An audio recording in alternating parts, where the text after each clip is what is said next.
162 waiting now. Wow. Yeah, nice. We're live. We're live. We're got live! you saying that. Hello, everybody. Hello. We have Derik. Welcome to Roll for Combat Live. I'm going to just sit back and relax. You guys can talk the whole time. 162 waiting now. Okay. As Mark and I can easily take care of it. I know. You guys can take care of it just like when we take care of it. Dun. Shh. Yeah. But awesome. No, there's a lot going on. Did I say that a lot? Did say that a lot. There's so much going on. I'm going to tell you what's going on. Yeah, Roll for Combat. Steven, why are you so busy? What does Roll for Combat have going on? We have the Eldamon playtest is finally out. And I guess you could put the link in, Mark. There's a survey. So if you want to become a playtester, I don't actually know what that link is. Then you should look at the email that I sent out and copy and paste that and use that. But there is a link that you can use to join the playtest, and it is, well, if you like Pokemon and you ever wanted to use a Pokemon in Pathfinder and eventually 5e, you can now, and we have 48 of them. 48 different types of Eldamon. Out of the 162 that will eventually be out.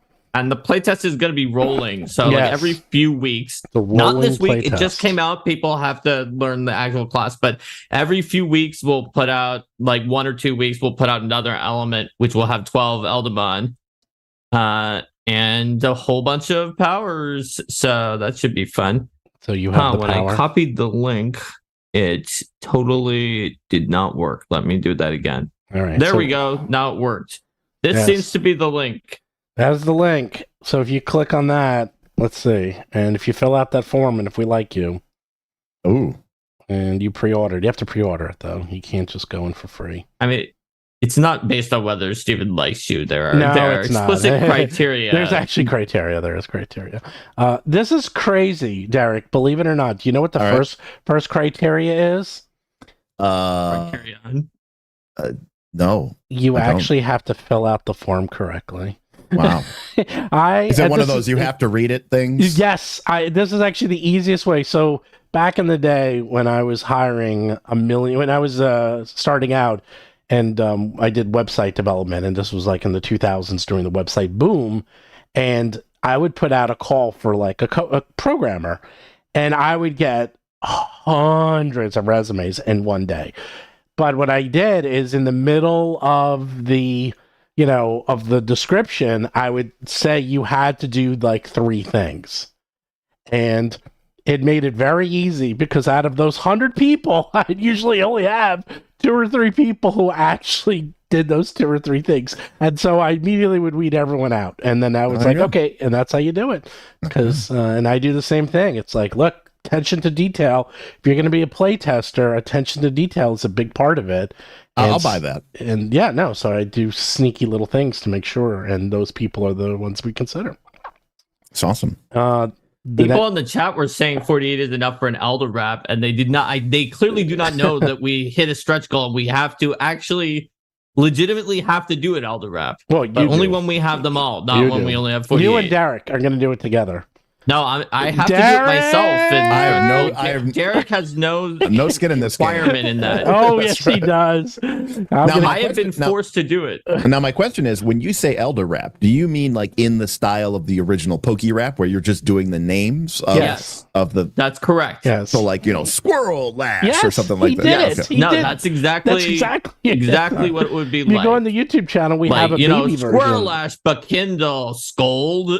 Got it. Thing. So that will be, I'm sure, maximum cringe, and we will. It will be the worst. It even in the stretch goal specifically said it would be terrible. And this is true. This was the last one we hit at like the last minute. So I sent out a message that was just like, "The world is safe. We do not have to see this elder wrap. Please do not do like the last few pledges, but if you do, we're gonna go over the stretch goal, and then we have to do it." And nobody listened to me. Yeah, that's fantastic.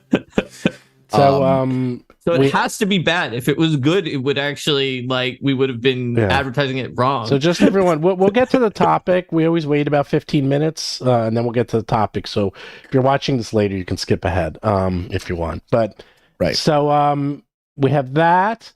The Battles You Best Very Strange and Unusual 5e version is done. And it's done. It's done. We have the PDF in our possession. You have the Pathfinder version, but the 5e version. Yeah, the Pathfinder version's been out for a bit. Yeah, but and the 5e one is news. Derek's going to review it. We are going to review it. He's going to review it. Yes. Initial takes from the group are positive. Oh, great! That's all we get. I was a little worried. The way you said it, too, you're like, there you go. The initial group is positive. Positive. Positive. There you go.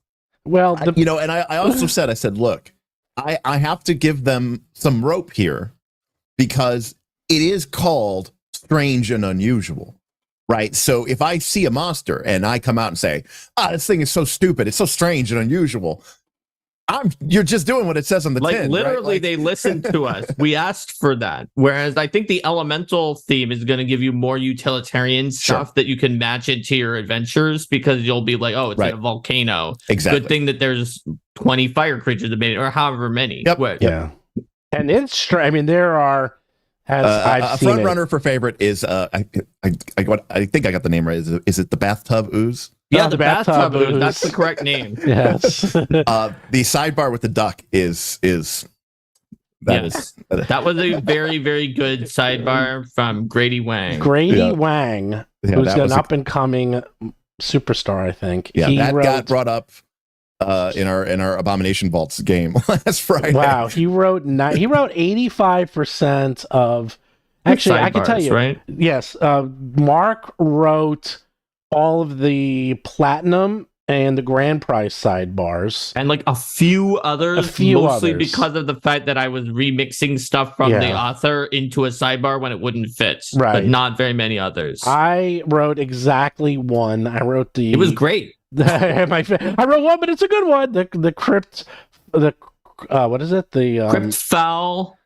The undead or the not undead, the undead eating chicken. The chickens who inhabit graveyards and other places of battle and eat the dead and undead.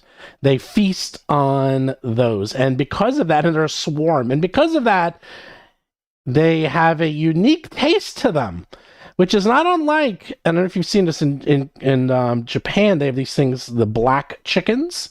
And there are chickens that are pitch black, and they're a delicacy. So I was thinking, meat too. Yeah, the whole thing is pitch black. Look it up.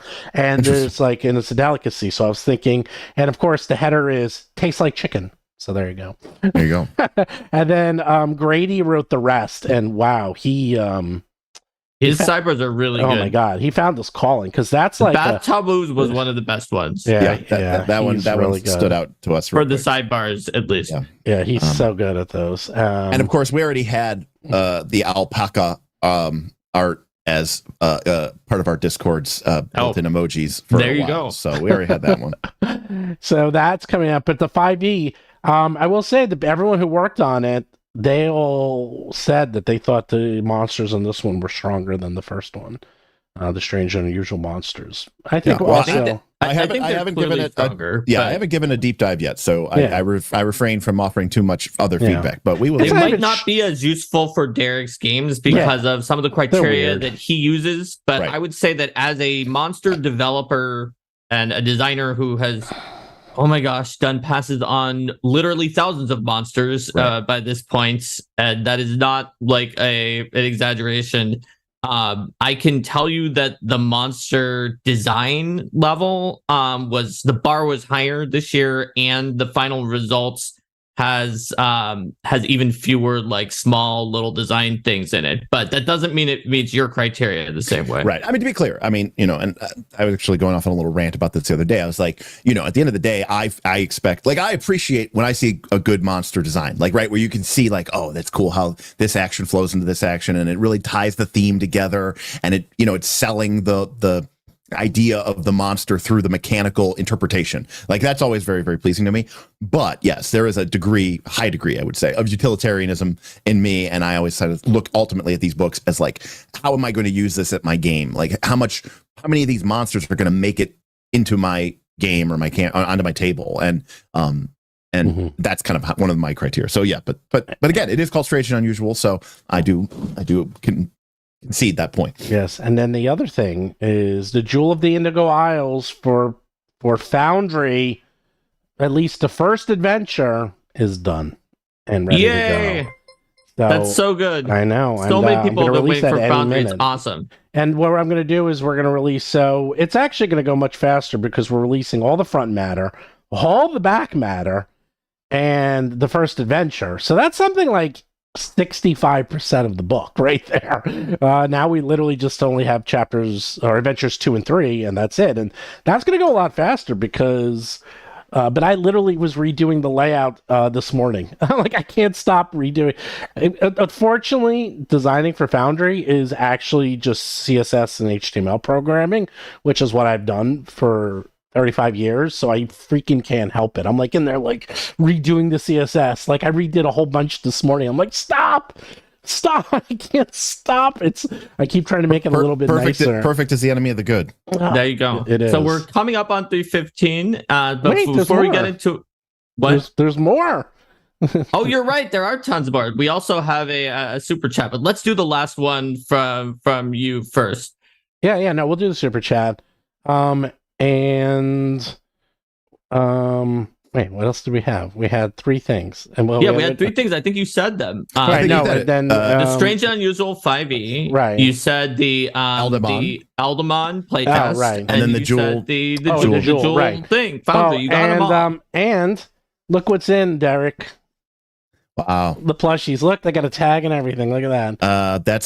That's the water dolphin. Yes, and look at that. Look how official that is. Roll for comment and everything. It's the quality is insane. Would you like me to bring you when I go to Origins? Would you like a set? Bring me some plushies, Stephen. Would you want a set? All right. I'll rock some. You're gonna I'll put them. I'll randomly decorate our set at the studio with just Eldamon in the background. I'll get you. I'll get you a few. Stick one in a window or something. Eldamon could be good for Quest for Frozen Flame. True. I am actually playing with the Fire Mammoth Quest for Frozen Flame as an elemental avatar character. Oh, that's kind of cool. I think it kind of fits in because it's a fiery mammoth. So all right, so we'll start off and Jana B. One super chat. Who decide what goes into World of Battlezoo? What's World of Battlezoo? What are they talking about? Steven and me. I have no idea what that is. What is it? But I don't know. Never ever heard of that. The only ones who decide what goes into anything other than RPG Superstar are Steven and me. Mostly me.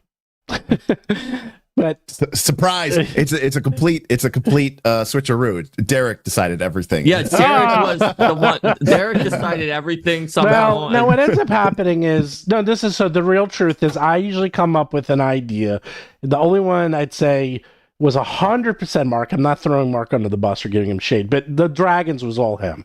That wasn't even on my radar. Doing ancestry starting with the dragons was me, and that's all of like the let's do this book or let's do this big idea like Eldamon, all that other stuff. Yeah, everything else is Steven. Me. That's Steven. Yes, it's all my when they're ideas. asking like who decided what went into this thing, yes.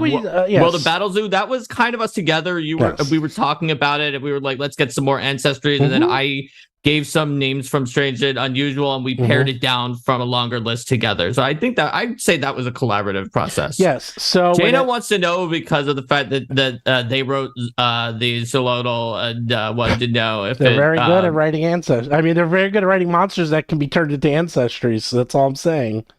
So I'm going to tell you something. So here's the secret: is we have it was softly launched, and I'm kind of surprised no one said anything.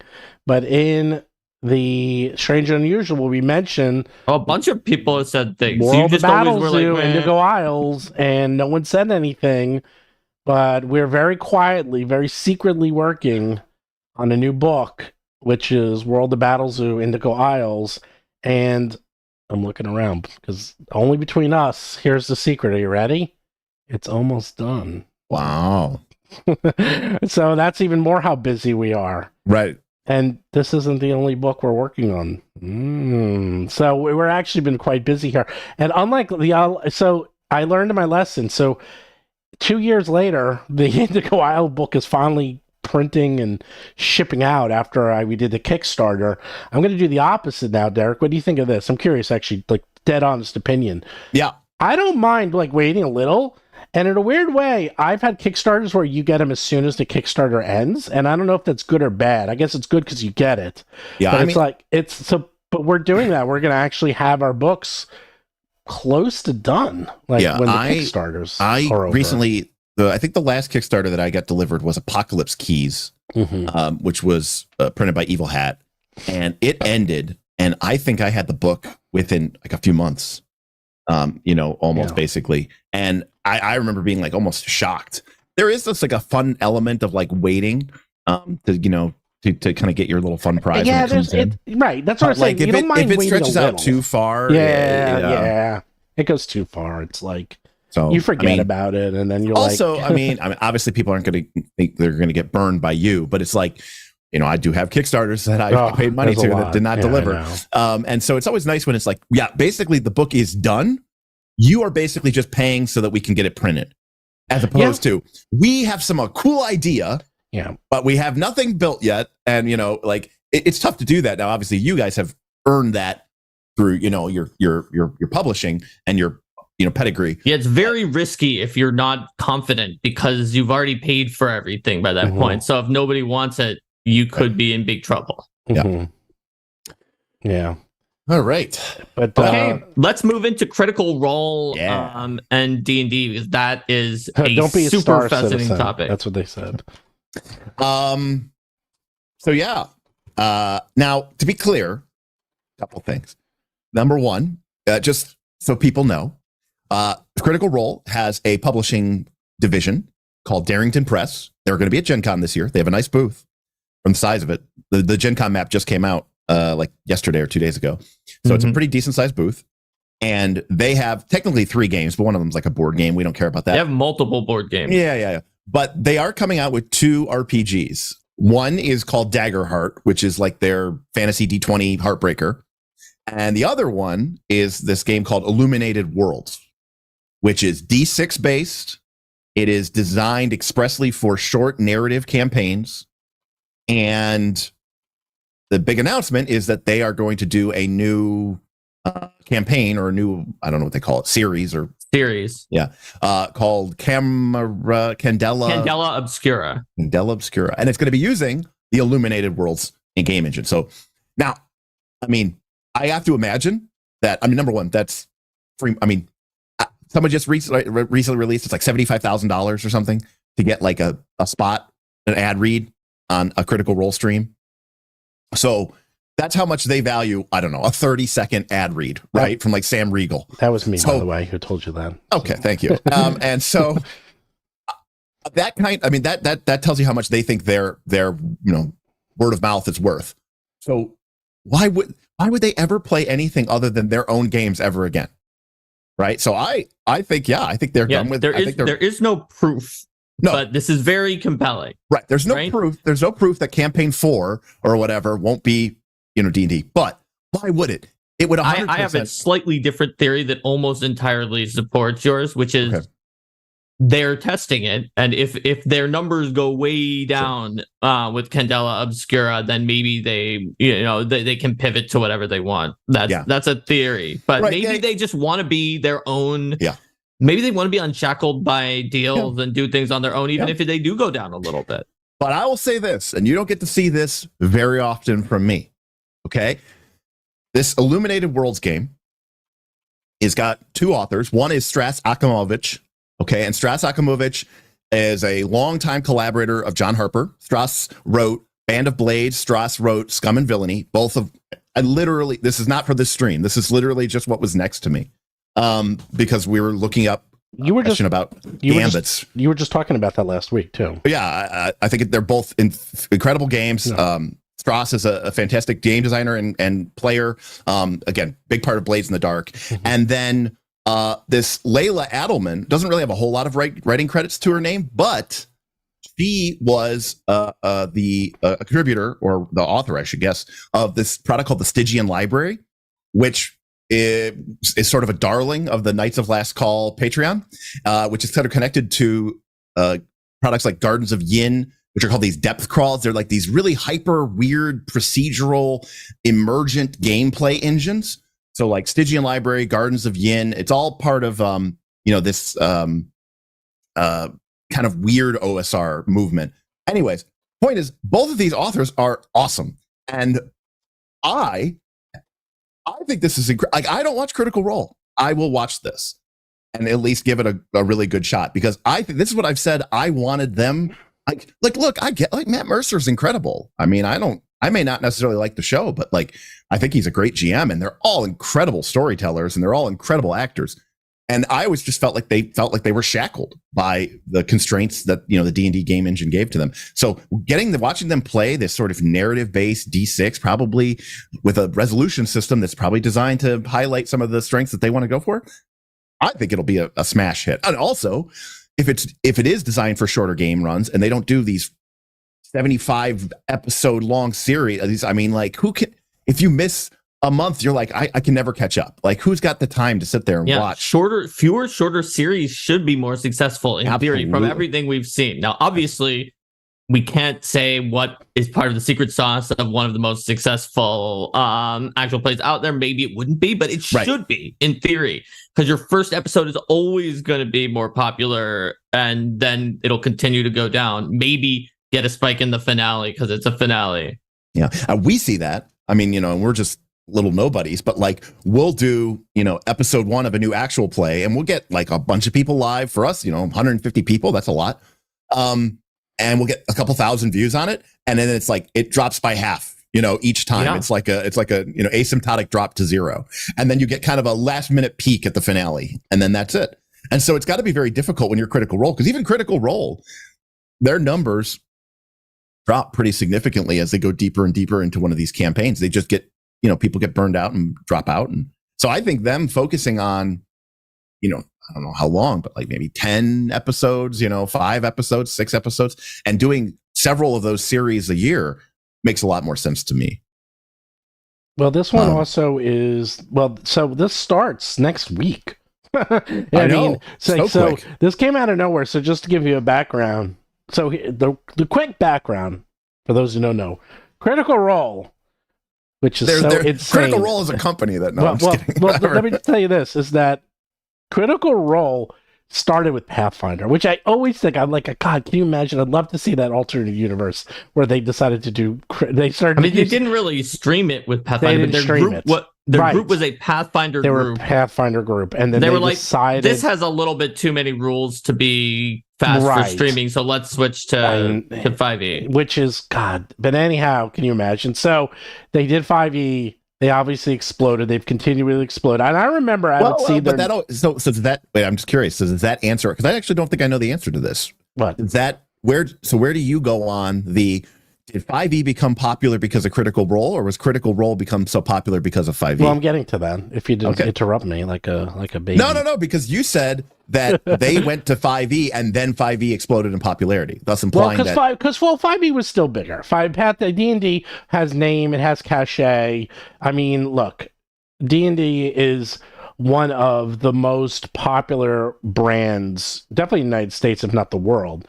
If you looked at their ratings, they have like brand ratings, and D&D is like right in there in the cultural zeitgeist. Like, everyone's heard of it. It's probably in the top. Absolutely. It's definitely in the top 500. It might even be in the top 100.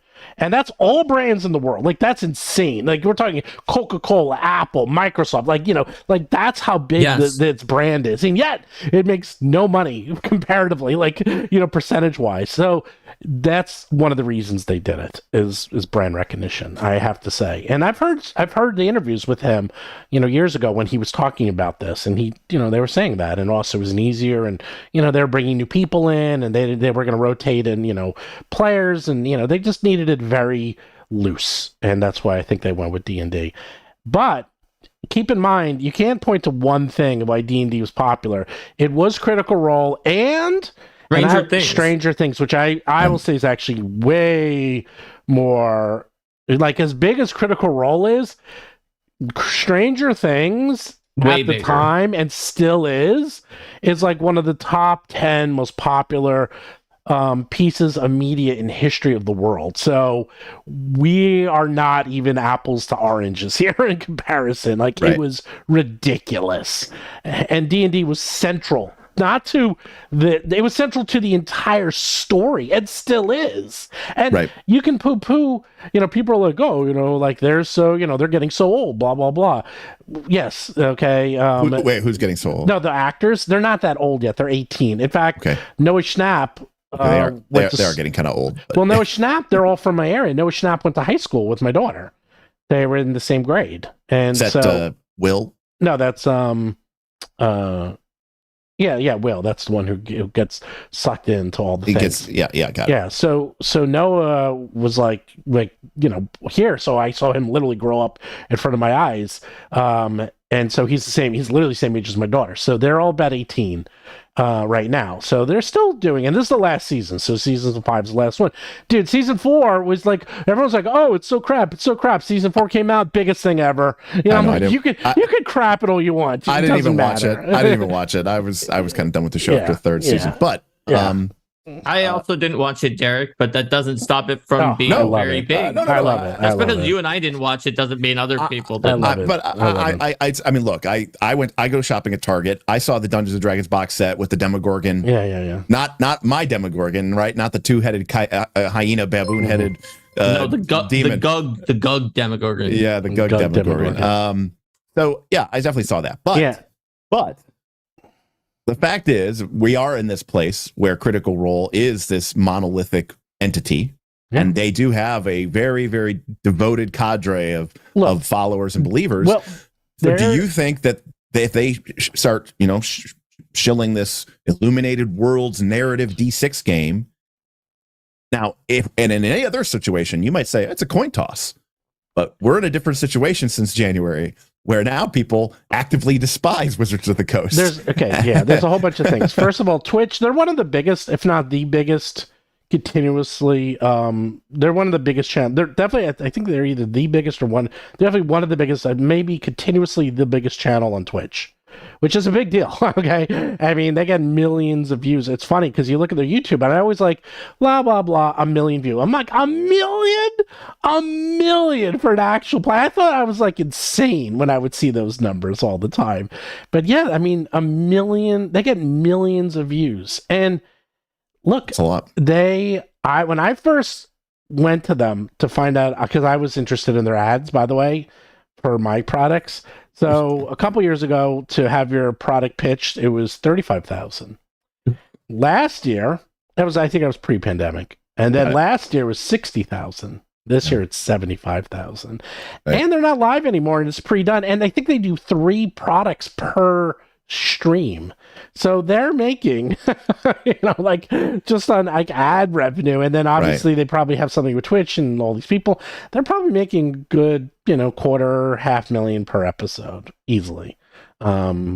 Pretty good for playing D&D with your friends. But they split it 7 ways plus production, so don't get too excited. Pretty good. It gets pretty good. That's the problem, is they have too many people, but that's a whole other subject. That's still pretty good. It is. I mean, if it's $500,000, and let's say you have 7 main cast members, plus let's say 3 or 4 in more production. Than 3 or 4. They have a lot. Yeah, but you're not paying them probably the same share. A lot of those people No. My point is, okay, fine, split it 20 ways. That's still $25,000 per episode, and you're showing. That's correct. That's you're still showing 3 or 4 of those a month. True. Still pretty good. Let's put it this way. You're right. No, you're 100% right. You're 100% right. Compared to how much like the game designer might make, like spending the entire year between the new games. No, you're right. That is a lot. They get other work because of it. That's the other thing. They have been getting other work, like video game work and because now it's like this weird, right? I mean, Matt Mercer is Ganon in what will probably be the biggest game of all time. So it's not like any of them haven't also, been buoyed by this success, and it's not like they weren't doing well beforehand. Yeah. I mean, I imagine that now that it's not live, my guess is they come in on a weekend, they bang out 3 or 4 episodes in a row. Yep. Right. Yep. And then they're done for the month. Oh, that's how all voice actors work. Like for like the Simpsons and stuff, they come in, they record over 2 days and they're done. Right. For the whole season. For the whole season. Yeah. Yeah. I mean, maybe they do it, or actually what they usually do is I think they do 4 times over a year or something like that. But the point is, it's pretty easy work if you can get it. And that's why voiceover is so popular, because you go in, you record, you're done. By the way, if any of watching, if you want to run your ad on the next Knights of Last Call actual play, it'll cost you $5. Oh God!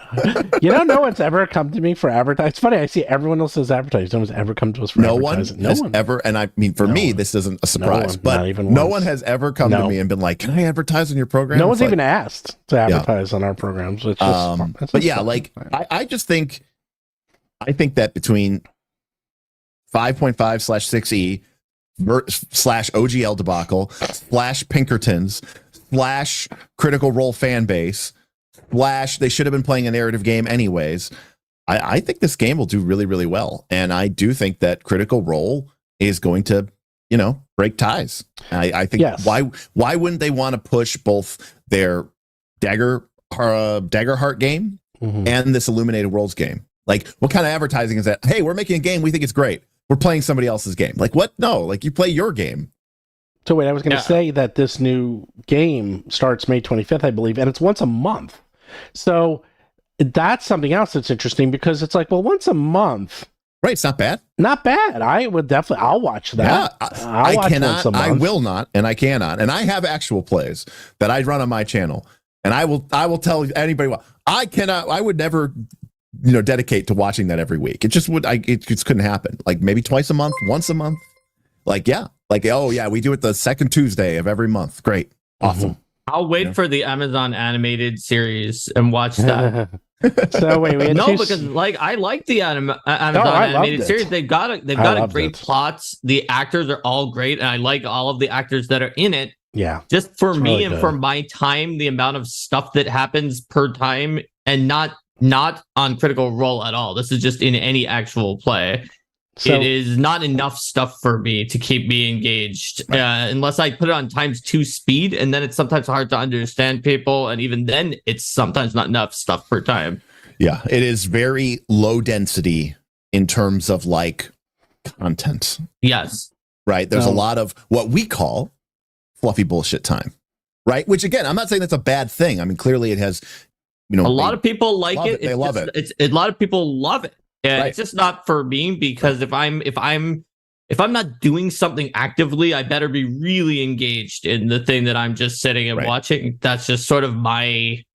It's like when you read mind how it works. It's like when you read a novel and the author really loves to just chew up the scenery, and they're just going on and on with paragraphs of description. You're like, the trees were green and the leaves had a slightly angled cast to them. You would almost think that the blight of the dark magic had crept towards this woods and had therefore caused the leaves to be slightly more angular than you would have expected at this time of year, especially in such a temperate climate. Right. So we have a couple of super chats. We have GM Scott for $5 wrote, "This message intentionally left blank." That's the best super chat I've had all year. There you go. That's there you go. We have the Purple GM for $10 said, "The people who watch Critical Role will go to whatever they say because they aren't invested in 5e, but Critical Role. The people who play 5e are still a point, or casual folks, and casual folks love to follow their idols."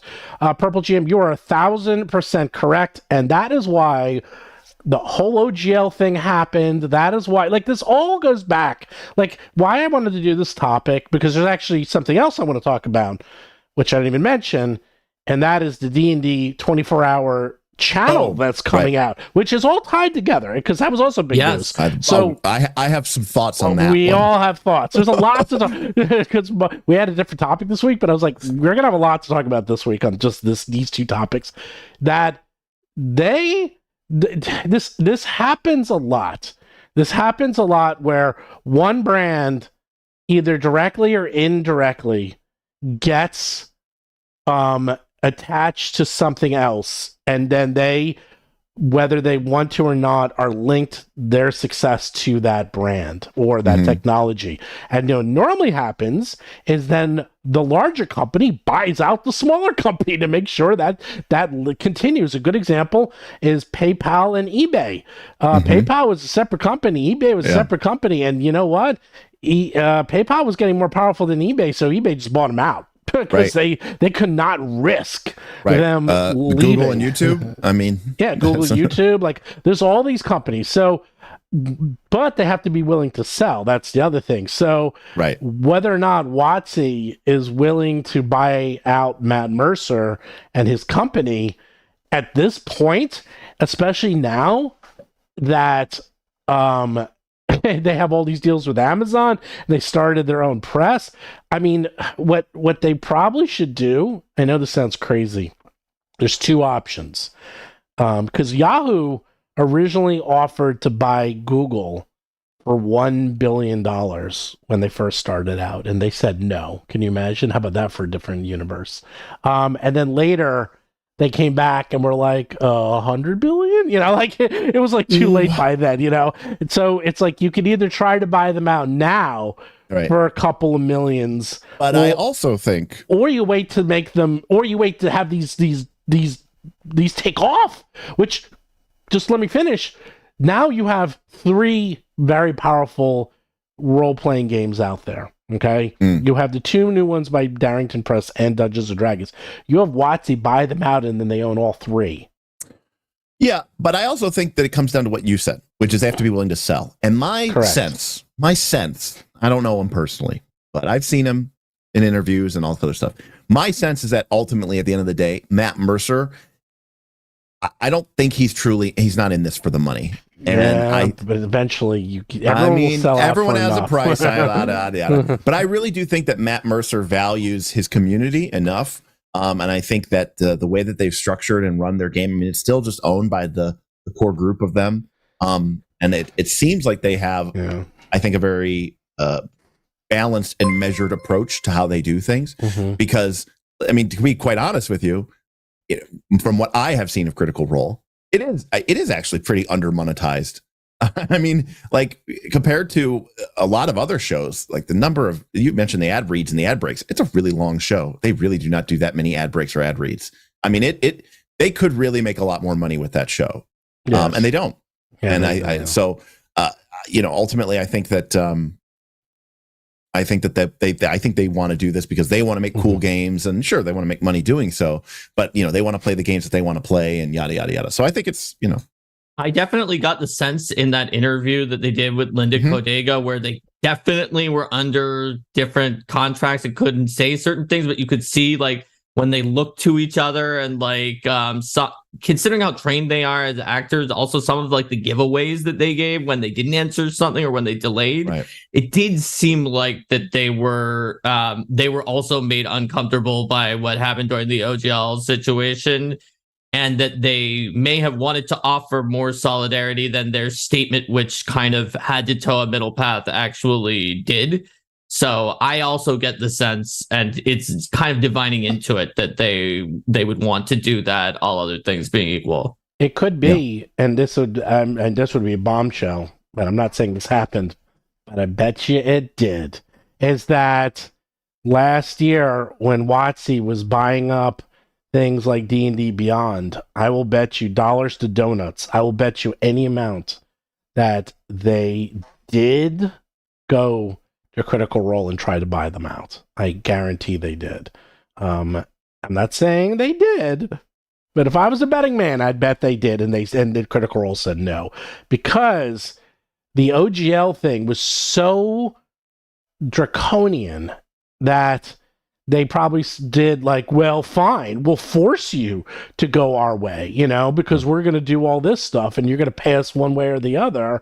But that blew up in their face. And, right. I mean, definitely when they were talking about the companies that would have to pay, they're like, no, the small companies won't have to pay. But Darrington was over the amount for campaign setting and things. They definitely would have been one of the companies that they would have at least had to be in talks into at that point. And I think Steven is likely right that they may have offered some more interesting deals where they bought them out or other things like that at that stage when they were making contracts. Last year when they were going on their little spree to try to bring because they also, don't forget, they made a deal with the Weisses on Dragonlance. So they made a deal with Dragonlance. They made a deal with D&D Beyond.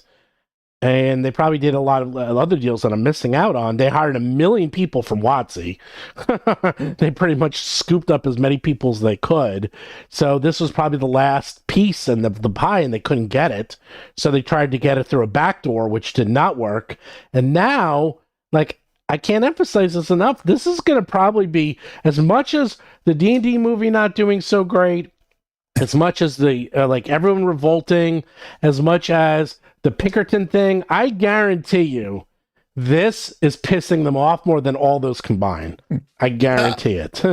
I mean, but they can't be surprised by that, right? No, but they're still going to be pissed. Because how do they fight this? You can't fight it. There's nothing they can do. That's the thing. Like, there's nothing. Yeah, you know what they can do? They can make better games and bring back people. I mean, here's the thing. They can make their own channel. Wait, you're wrong. There is one thing they can do. They can fight fire with fire, which brings me to the next topic, and we'll get back to this one. The Dungeons and Dragons Adventure Channel, 24 hours of D&D coming this summer, and some of those shows. Before we go deeply into it, should we do a few super chats that have been building up? Let me just give that overview. Is that they actually have some of those shows pre-recorded and done. They're just done, and we'll get into that because as someone who I used to work at MTV and is actually really big into TV and it worked with a lot of studios, television studios like Nickelodeon and all that stuff. It's really hard to run a studio. It's really hard to put up 172 hours of content a week is beyond insane. Like, you have no idea. All right, so some super chats.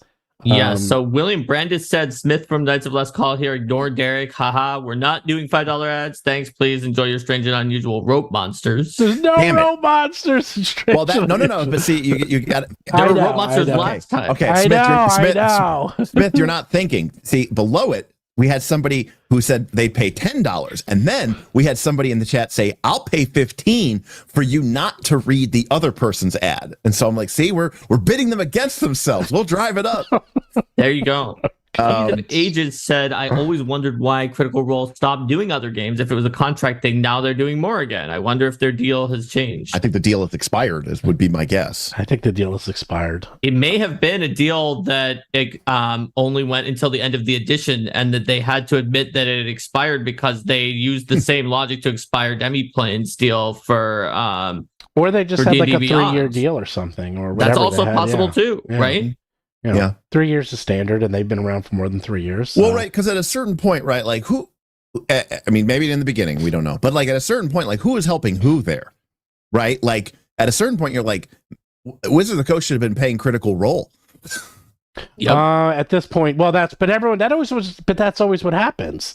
You always have like something starts off small, and then that thing catches on, and then it gets too big. I mean, this has happened a million times. I mean, this is a very old story. And there should be one more. Yeah, super the Purple chat. GM for $5 wrote, every Critical Role episode is like Tom Bombadil chapter from Fellowship of the Ring, funny and whimsical, but after a while you just skip the chapter. and I think that there's something to that, because we're all GMs here, okay? And what I'm about to say is going to resonate with all of us, okay? Which is this: the party. You didn't read the next, maybe you didn't buy it yet. It hasn't gotten released. It comes out next week, or you forgot to read the next section of the adventure. You're completely not prepared. So when the session starts, you're like, oh, it's a lively night at the tavern. There's a lot of people going around. Do you want to talk to any of them? Right? Hey, while you're there, a small child comes in. She looks like she's shivering from the cold, right? You just spin the wheels for like 3 or 4 hours. And then finally it's like, okay, let's go on the adventure. Like, okay, cool, great. Oh, we only got one encounter done tonight. Well, that's all right. We'll get more next time when I'm ready. A lot of times with Critical Role, I think they're like, we need to fill 145 hours of content. We can't make things happen at a breakneck pace because the show will be over too quickly, and we need this thing to last for 30 plus episodes, 40 plus episodes. So I do agree with you that it is pretty slow pace. And a lot of times you could look at an episode and go, nothing happened in that episode. Like, we could cut that episode out. Any respectable editor would cut that episode out, and we just move on to the next. And in fact, they would have cut that episode out for the animated series. Probably nothing from that episode. The animated series. Absolutely, that's a great Mark. That is a fantastic point. Like, if you compare Vox Machina the show to Vox Machina the cartoon, you're like, well, how many? It'd be like, how many of these episodes actually have any of their content in it? That would be a fascinating study in like a film studies paper that you could write about putting things into the two different genres. Yeah. So we have D&D Adventures, which is their 24-hour channel. No one knows when and where it can be seen. But my initial thoughts, and then we'll get to your initial thoughts, is first of all, like, everyone's like, oh, it's a new channel. Dude, go onto your Roku, go onto your TiVo, go onto whatever you have. There's so many channels. There's a channel for every single sub-chapter thing you can imagine, okay? And know who watches those, okay? There's a lot of channels out there, okay? There's a channel for everything. So this is just going to be one of those million channels that is just going to be added to your Roku, and maybe someone watches it. The other thing is, why? Who cares? I mean, like, it's like they're doing this. It can be done on YouTube. It can be done on Twitch. You go on Twitch, there's 20,000 people doing, actual plays right this minute. There's probably 50 people doing one on YouTube right this second. This seems like such a horrible idea. Like, I don't even know what the point of this is, because you know what? Like, you know what I'm envisioning too, by the way? Because if you read it, they're like, they have 3 shows. Oh, and they're going to show reruns of the 1980 D&D animated version, which, by the way, I don't know if you're familiar with. It's only like 26 episodes or something of that entire show, or something like that. Yes. It's 2 seasons. And I'm envisioning like 6 hours of programmings and then 14 hours of just rerun. Well, right? You watch G4, right? You're a G4 watcher. I used to back in the day. Right, so did I. I loved G4, and I loved it, but I liked the live shows. And then they had to fill all the rest of those hours with, at the time, they were actually ahead of the curve. They had all those Japanese game shows. Oh yeah, the MXC. They were fantastic. And right, but MXC is something that you could flip to the channel and be like, look at that. That is not D&D the animated series, 1980s cartoon. Exactly. Like, what are they going to use? Like, what could they possibly use? I mean, they're going to have to fill in 24 hours a day, 7 days a week. Did you see these shows? Like, by the way, there's not a lot of these shows out there. One of these shows is called Heroes Feast, based on the recipes in the best-selling cookbook. Is part talk show, part cooking competition.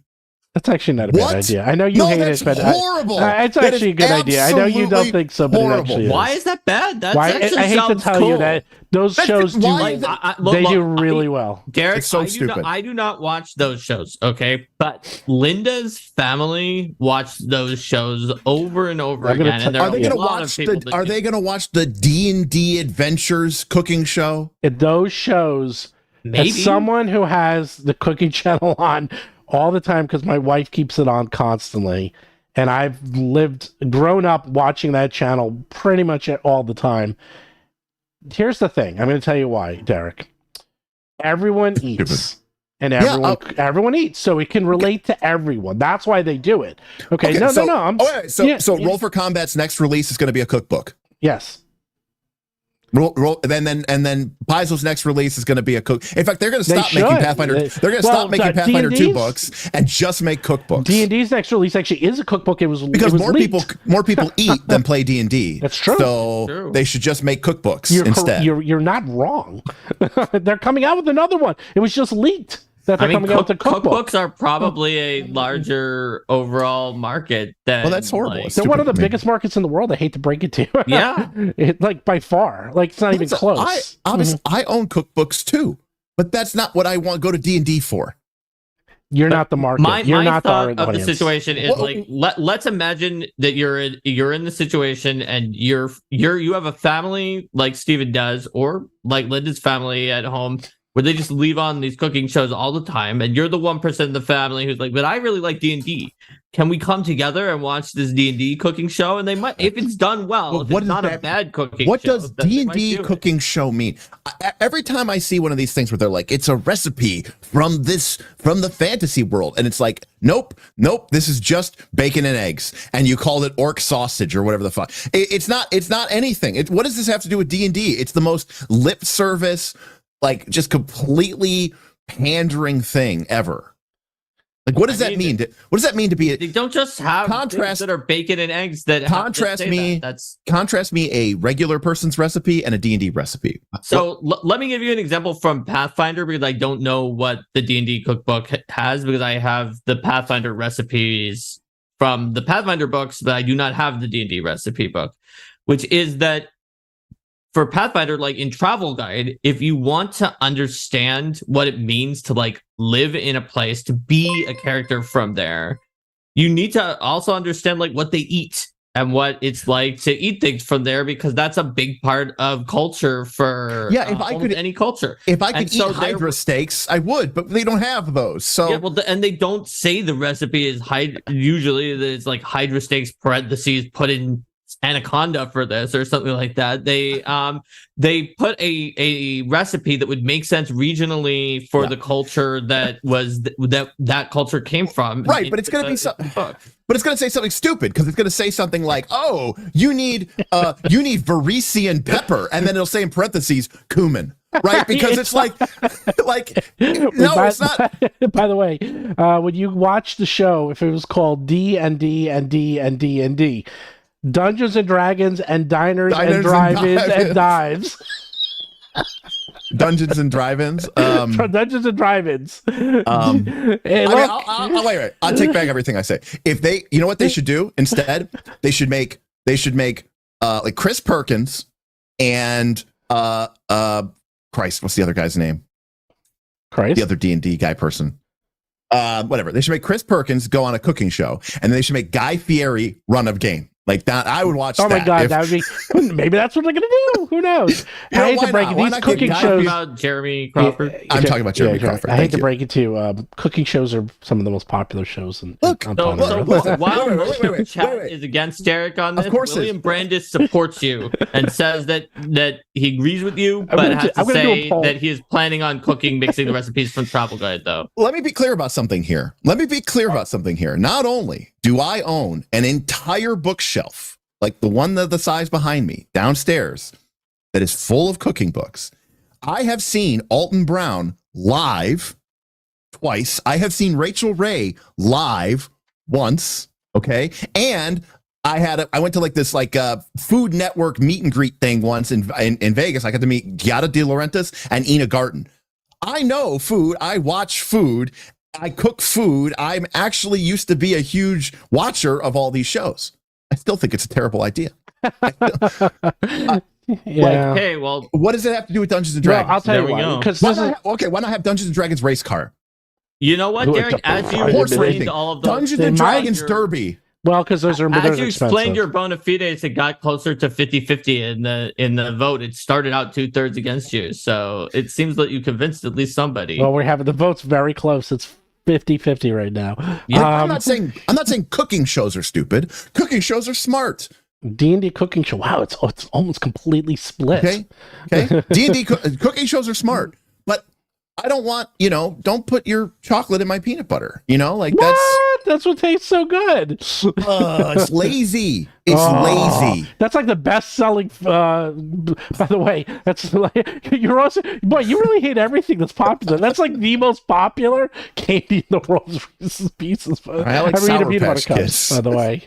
Okay, by far, it's number one. You know what, Derik? That's very on brand for you to like Sour Patch Kids, though. Sour Patch Kids are disgusting. I love them. The more sour, the better. When I see you next month, I'm gonna bring Sometimes I like to just bring a jar of sardines and Sour Patch Kids. Did you do those atomic warheads that were just like the... Oh, Mark, I'll just eat a lemon. Oh, okay, fair enough. You're weird.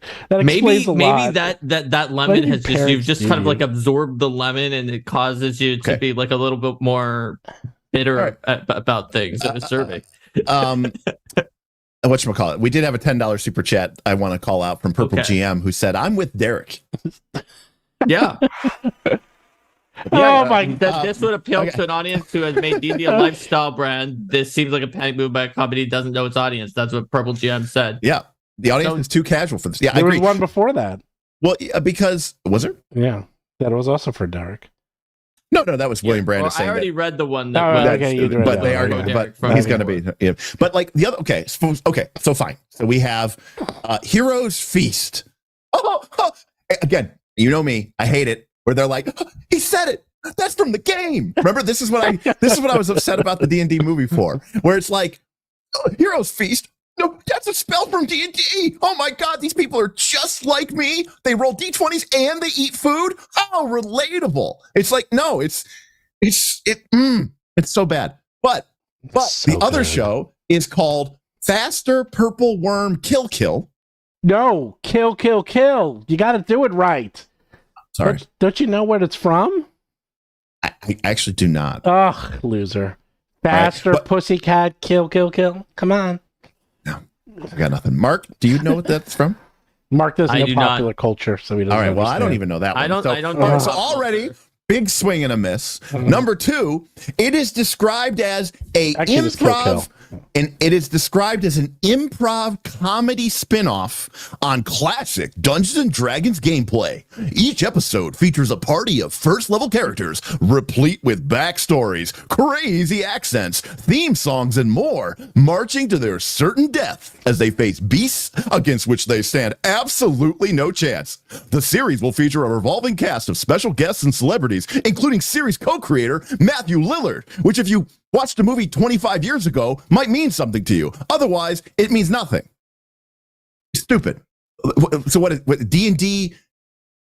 D&D, whose line is it anyway? Steven watched every movie 25 years ago, so it probably means something to Steven, I guess. Like, that's okay. Yep, that's what I want for my Dungeons and Dragons game. Improv comedy show. No, I don't. Yeah.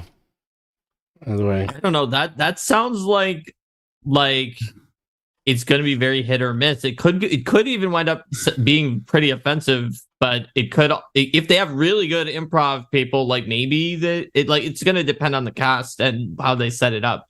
But the fact that they're just killing them with monsters seems a little bit weird. Jaina is correct. It is Tracy Hickman's Killer Breakfast, which was fun the first couple times you went to it, when it's once a year. Once at Gen Con, and it's like, ha, watch Tracy Hickman, the extreme dungeon master himself, kill players indiscriminately. And it's like, that was fun. You know, it's like playing Dungeon Crawl Classic, Steven. It's like Funnel World, you know, where you've got, look at our huge, you're 100% right.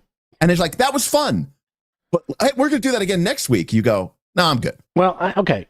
All right. Now, okay, I'm going to go on the other side for a second. Right. I'm done. Because I'm actually kind of interested in this one. I'll tell you why.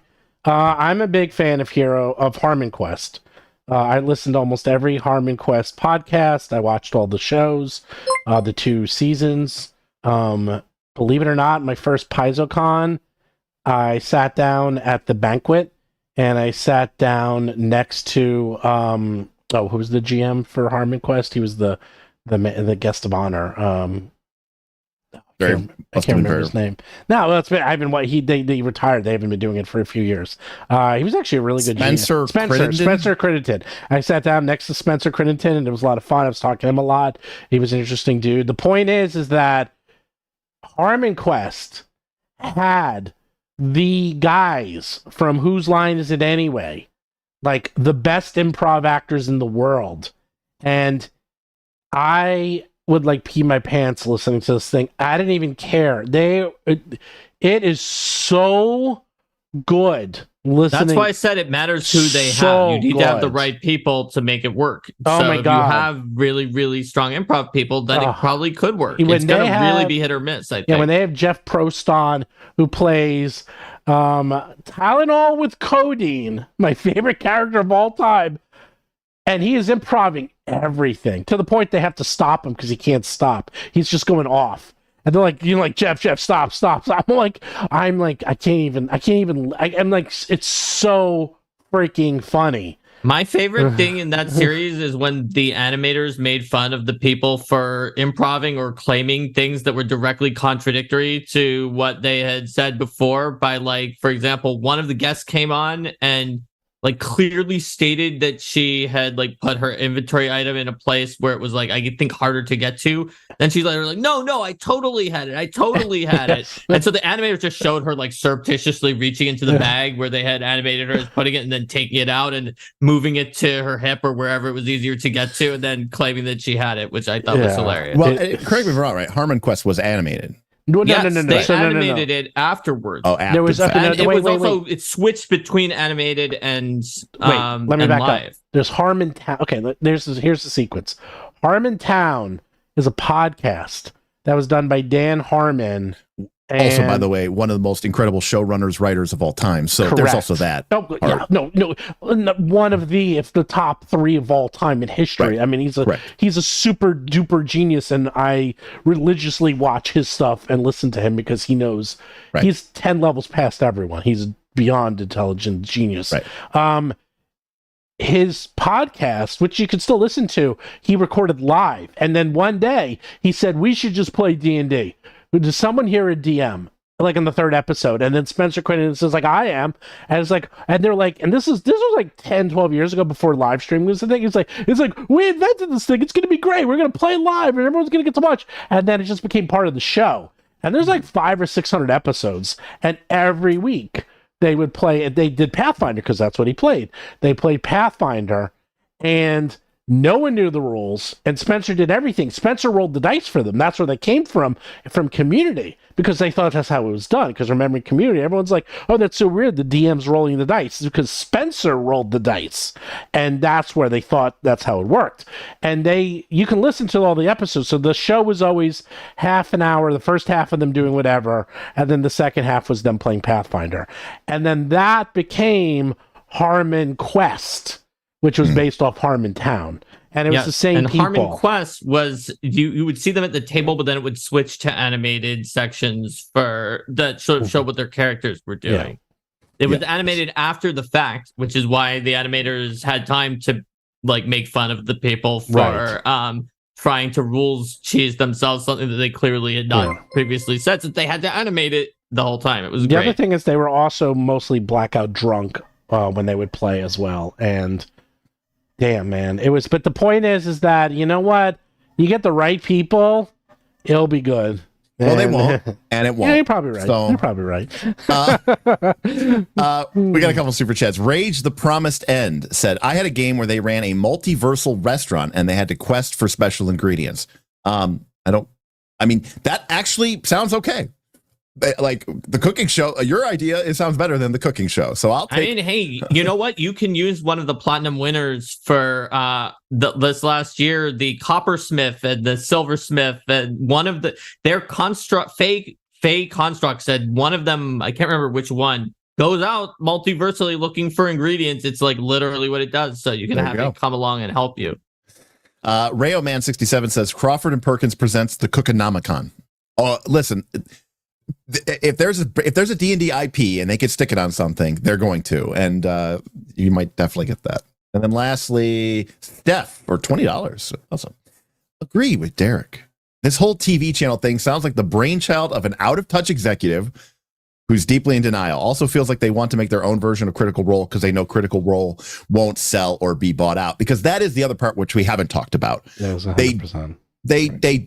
We did talk about it because when it's like, what can they do? And I said, make their own channel. Right. Well, no, I mean, like they are also going to have, actual plays on the show channel. Quite a few, actually. There's going to be supposedly at least a couple of them, right? And I just don't know if that is something that is media consumable. I mean, if that's. I just feel like they are just assuming. I think Critical Role had to earn their audience, right? As someone who has a very small audience, I am aware of the fact that it is difficult to build an audience, and to be that appealing to that many people, to inspire that kind of brand loyalty over many, many, many years. It it's not that people are thirsty for a bunch of actual plays. There's a million actual plays out there on the internet. And go to Twitch sometime, go onto YouTube and see how many of them have exactly 0 viewers. By the way, as someone who literally humble brag, mine is we're in the top 100, 150 worldwide. Okay, on podcasts. I get the rankings every day. We're always in the top 100, 150. We don't have as big numbers as you might think. Right. Yeah, it's all weighted towards right. Dimension 20, Critical Role, right, and people in that. But it goes like this. It's like this, and because the average podcast gets like 3. Views or so. We get. I mean, I've had overall. So the lifetime we have over 500 shows. We have over 2 million listens. That's a lot. That's a lot of listens. Look, the scarier thing is Twitch because Steven, like Roll for Combat podcast to get into the top 100 or whatever, like it gets a serious amount of listens. Yeah. My Twitch channel, Arcane Mark, does not get very many views, but it still actually is. Yes. And this actually shocked me. I was like, no, but it was true. It was like in a decently high percentage of Twitch affiliates and of overall Twitch channels, because so many of all the views that are in all of Twitch are in like the top 5 channels, like Critical Role, that my tiny little channel that is like, yay, we did another great week and got an average number of viewers that was 25. That's one of the best we can ever do. Is very high, startlingly, almost distressingly high. And here on YouTube, we have how many people? 20 times that right now. It's just Twitch is like that. Yeah. But even outside of that, I mean, the fact remains is that there is not a shortage of people to watch. Now, yes, not all of them are comprised of beautiful Hollywood voice actors and improv masters and GMs who have been doing this for 30 or 40 years. But I don't feel like this is what the public was clamoring for. In fact, as I read this announcement, it seems like at this point, Dungeons and Dragons, Wizards of the Coast wants to talk about everything D&D except for the actual game. Correct. I mean, that was true when we did the D&D live. They put the game stuff at the end. Yeah, it was an afterthought. It was an afterthought. Because the tie-ins can make more money, I think. Because D&D has plateaued. We said this. Oh, you weren't on that episode. We were talking about this, and I asked which sold more, the Wild Beyond the Witchlight or Strahd. And both Mark and Bob, World Builder, said Strahd, and I was like, please, are you kidding? Yep. My answer was Strahd, although the fact that you're asking probably means it's a trick. Right, I was actually to answer the one that I actually thought. And I was like, you kidding? Yep. No, it didn't even come close. It's one of their best-selling books of all time. That was a useful factoid when I think it came up in another conversation I was having with people. What was the what was the difference? What was the split? What do you mean the split? How big was it? From what I understand, the numbers are what Strahd was able to sell. Strahd was able to sell. Strahd was their best-selling book up to that point, and it took, I'm just making up numbers, say it came out however many years ago, and they sold like 1 million copies between then and when it first came out. Wild Beyond the Witchlight, within like a month, sold 1.1 million copies. Like, it not only did it beat it, but it sold more in like 1/10 or 1/50th at the time. So like this, it was not even a contest. Like that book just destroyed everything. And just to show you, like, that's very, but that was a very interesting book, because that book, first, that was the peak of D&D. I'm saying that's it. D&D has peaked. That was the peak, and it's all been downhill ever since. You definitely had that title a few weeks ago. I remember that one. It did. It peaked, and because this book was very, very well received. It actually is a beautiful book. It's a good size book. Well, it says 252 pages, but it feels bigger. It has the map on the back. It's interesting. It got a lot of press because you can actually finish this whole book without any combat. It's very family friendly. I know you hate this part, but it did what it needed to do. No, look, I don't think there's anything wrong to have different products for different people. And and again, like I said, it seems to me that Buddy Man. Look at Buddy Man. Oh, he's so cute. Most people are more interested, I think, in using D&D as more of a storytelling narrative improv platform anyway. So I mean, to give people that option, it makes sense. I mean, that's great. No, it did very, very well. I mean, I don't have a problem with that. And the point is like, this is where they're trying to. They've peaked. They've gotten every one of the hardcore people they can get, and there's no more to get. They have to. They have to expand their audience. So I'm going to end the poll, and 55% said it was a bad idea to 45% out of 200 in the end and 96 votes. While we end the poll, we're going to have Mark read, because we talked about the Necron Comic-Con, and what did you say? You said something, Derik, about the Gastric Comic-Con or something? No, there some who was it? Rayo Man said that they'll come out with the Cookonomicon. Guess what? We have one of those in the World of Battle Zoo. We have the Gourmand Nomicon. The Indigo Isles, and we even have a picture of it. Yes, the Gourmand Nomicon. It is literally a book related to food that is like the Necronomicon. Past the farthest edge of the Simmer Down neighborhood stands a decrepit old lighthouse, once an active and important part of navigation into Seaview. The lighthouse fell into disrepair when new, larger lighthouses were built farther from the city.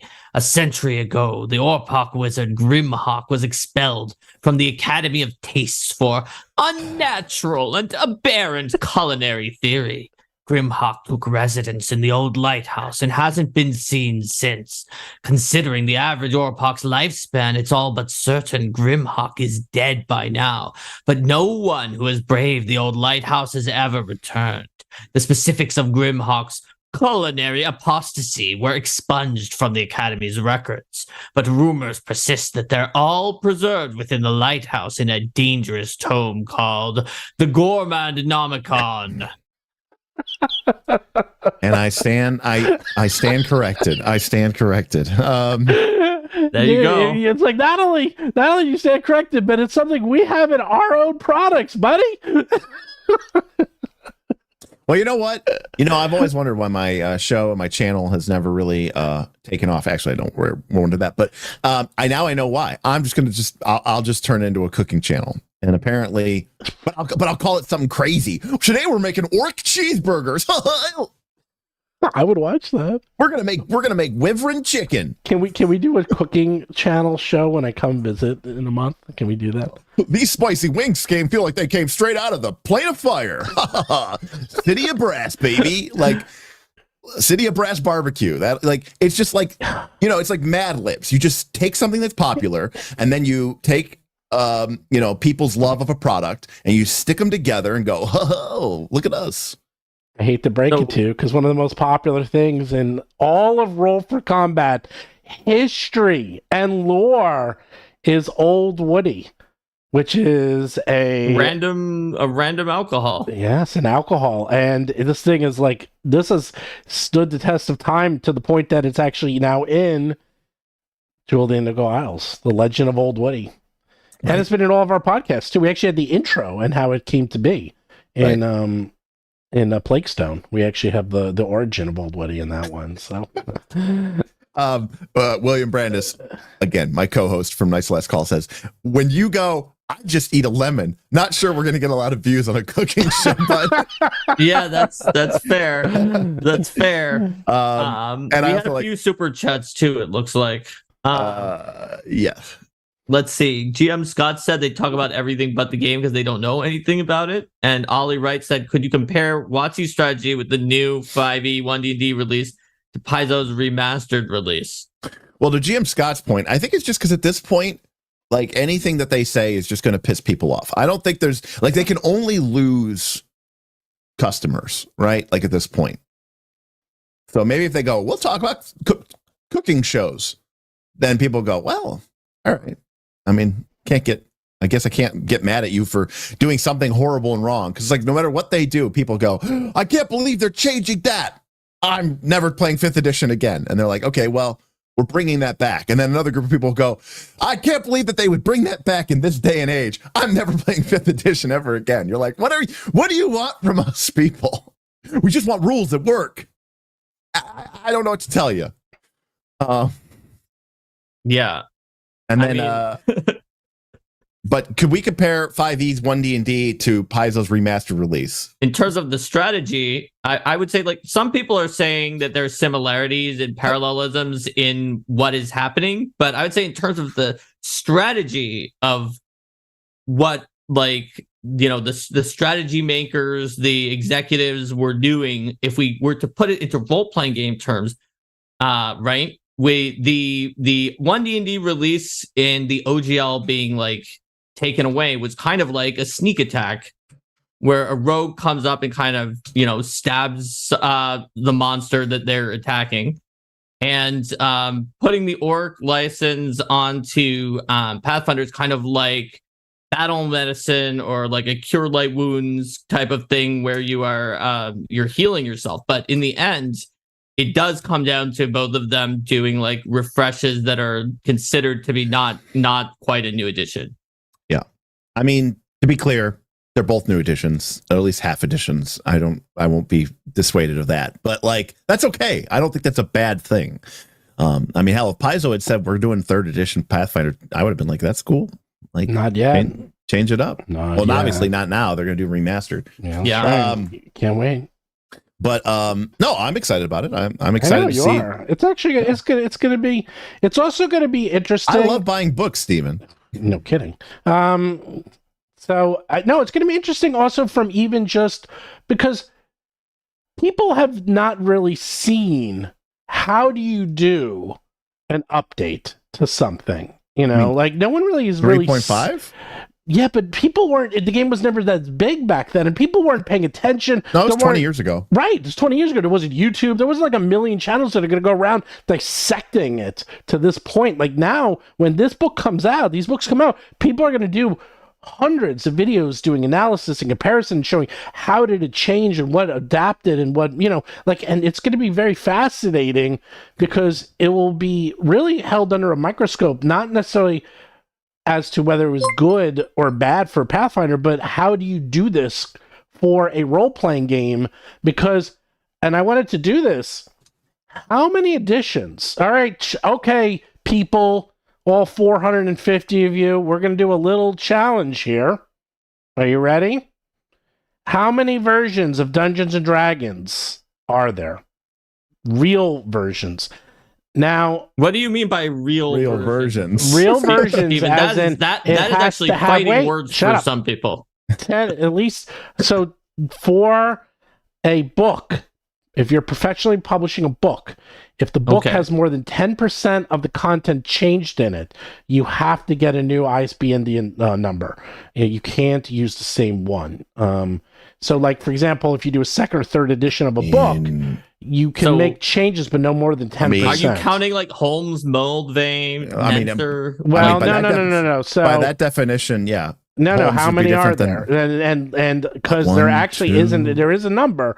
Ian World just did this, and Ian World actually went through and figured out how many. Maybe 13, not counting One D&D. So would be my guess. So not including One D&D. You have 74 0, 79 is first. You have 89, which is second. You have 2000, which is third. You have 2003, which is 3.5. You have 4th edition, which is 6. You kind of have the Player's Handbook Essentials, maybe 7. I think Essentials would be Essentials is another one, yes. And then you have 5th. And then you have 5th, which is 8th.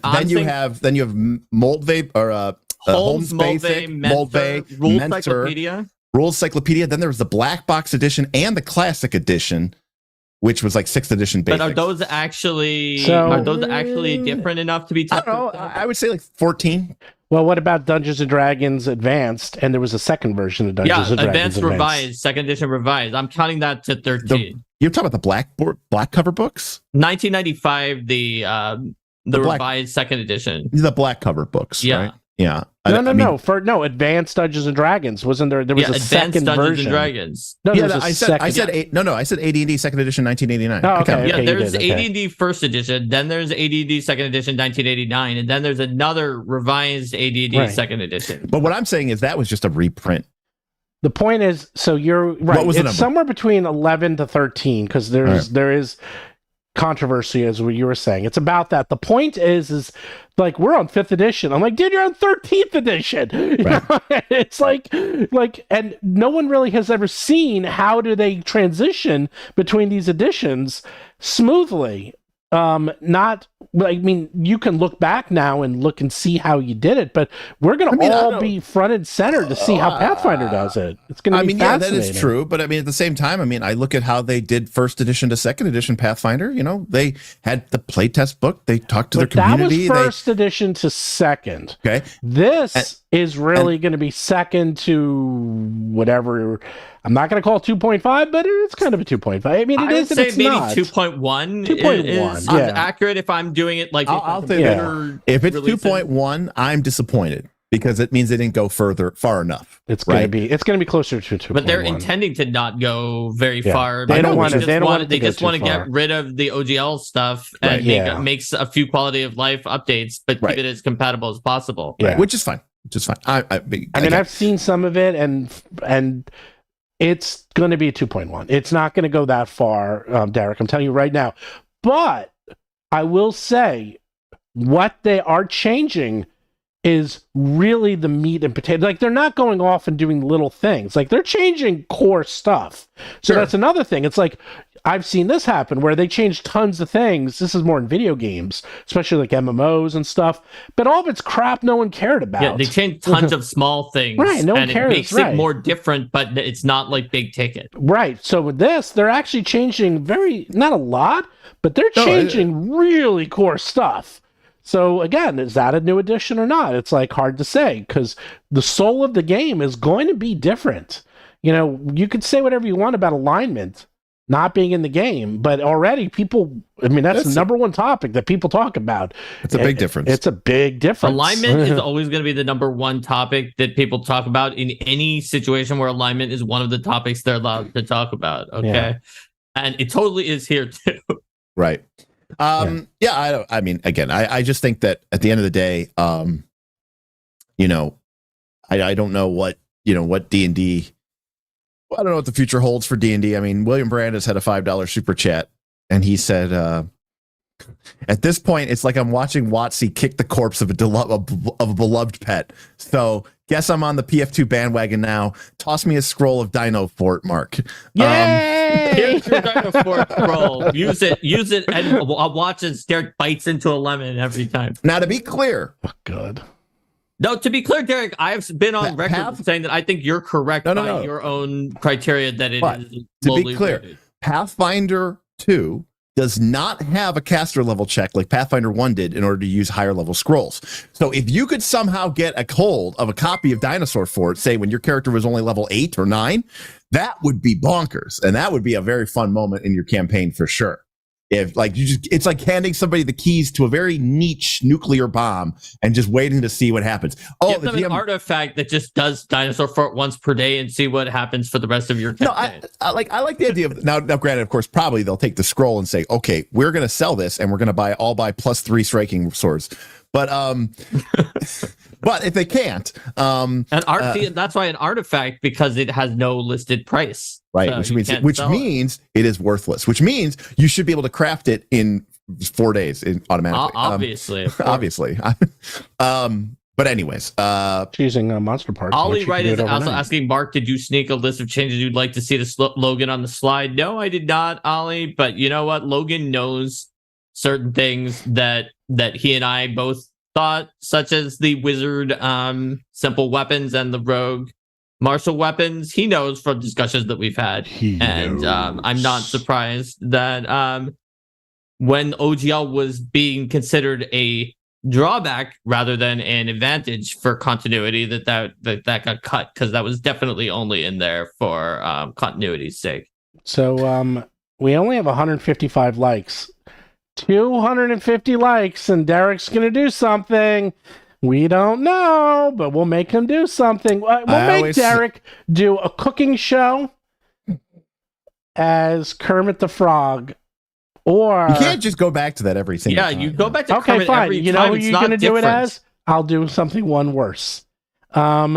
Remember, did you ever watch the Star Wars holiday special? I've seen it like once in my life, and it was horrible. It was beyond horrible.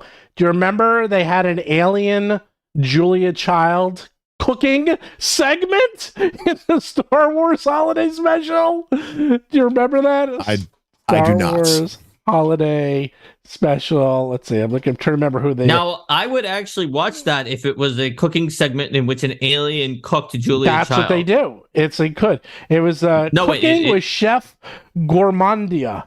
And then the Chef Gourmandia cooks Julia Child. No, they did it. No, see, that's what I said. I said I would watch it because you said it was an alien. It was Harvey Julia Korman. Child cooking show. Harvey Korman. You meant it was a cooking show with Julia Child. Legendary actor Harvey Korman. Well, William Brandis $5 super chat. William Brandis $5 super chat says 250 likes. He eats the walls. Yes. Lemon raw. Go get a lemon. To prove I want to see that. I want to see you. Oh wait, I wanted to see you pick up a lemon and be like, unrelatedly to this stream, I just had a lemon on here next to my copy of go this eat one of your books. book. Go eat one of your books. We can't do it today, but I'll tell you what. If we get it, then the next time I'm on the show, I'll eat the lemon. No, what else do you got in here? Go get something that you would eat. I have nothing. Oh, that's not true. He has no food. Get some food. I have 6 meal prep containers that are comprised Send of me your address. I'm going to have something sent to your house right now. Steven, you made a mistake. You said everyone eats earlier in the episode, but the secret is literally everyone eats except Derik. And that's also why he doesn't like the idea for the cooking show. Right. He absorbs his nutrients through books. He absorbs salt from the internet and then uses it to... Right. Someone said that. Someone said something like Derik needs to be more hydrated. He's looking a little salty, which I thought was pretty funny. But yeah. Anyways, all I know is I have no idea what Wizards of the Coast is doing. This channel idea seems as smart as Critical Role is to do their own game and break off. I mean, look, I'll be honest with you. I'm going to stop by their booth at Gen Con. I'm interested to see it. Although I did see something, Stephen. Today. Yes. Or yesterday. Yes. And I don't know if it relates to the RPG or not, but yesterday during the weekly Magic the Gathering live stream. Nope. Yeah. That's which was mostly focused on their upcoming changes to how they're going to do rotation in standard. Host Blake Rossman revealed quite a tantalizing bit. Namely, as the subheading somewhat gives it away, it says, Wizards of the Coast is planning on attending Gen Con 2023 in force. Because it's the literal actual 30th anniversary of the release of Magic the Gathering, which did get released at Gen Con 93. Yes. Considering Gen Con the largest tabletop convention in North America, blah, blah, blah. However, this year it seems Wizards is going to be going all out. We are going to be at Gen Con. This is a quote from We are going to be at Gen Con this year, which happens to fall during Magic's exact 30th anniversary. We're going to be doing a series of panels. We're going to be looking forward to the entire history of the game, yada, yada, yada, yada. And then it says, at this point, it is unknown whether or not Wizards will do their Wizards Presents presentation as normal. If they do, it's possible that the focus will be predominantly on their Dungeons and Dragons brand, but there's no telling right now. So it does look like Wizards is going to be at Gen Con. I have a story. Do you want a story? Story time. Story time. And this is one you haven't heard yet, Mark. New story. So on the 20th anniversary of Magic the Gathering, was it 20 or 25th anniversary? I think it was... 25th would have been 2018? It might have been the 25th, but they had a special event where... Oh, the draft. Correct. Well, this is how it worked. I actually was there. So me and my friends entered, and I played Mishra's Factory. I did, what's it, Legacy? Whatever the one is that you need, like it's the powers available. So I entered that. Vintage. Vintage, right. I played Vintage. There's about 250 of us in Vintage, by the way. So it's a big Vintage tournament. Oof, it was a lot of money. A lot of money. I was going to say, that was a lot of money in that. Like, that is a couple $1 million in that little space right there. Because all of us had the power, and all of us had. Absolutely. I mean, each of our decks were $10,000 decks each. So that was a scary area to be in. So I played Mishra's, and my friend, who they actually own the Magic store here, so they ran 8 tournaments, and they'd had one of every tournament. Right. And I was like 1 or 2. Well, my friend won one of them. So they got to draft. So they got to draft. And so how the draft worked is that they drafted from, it was like one. It was one pack. Right. Of every single set in Magic the Gathering's history, including packs that are worth thousands of dollars. And he got one, and you got to keep your cards that you drafted. So, and he got it. His name's Ralph, and he made it. And then remember, he was really nervous. After he won, I was like, you did it. And he was like shaking. I was like, dude, you won, relax. You made it. And it was like the last one, too, because he went into every single one to try to make the draft.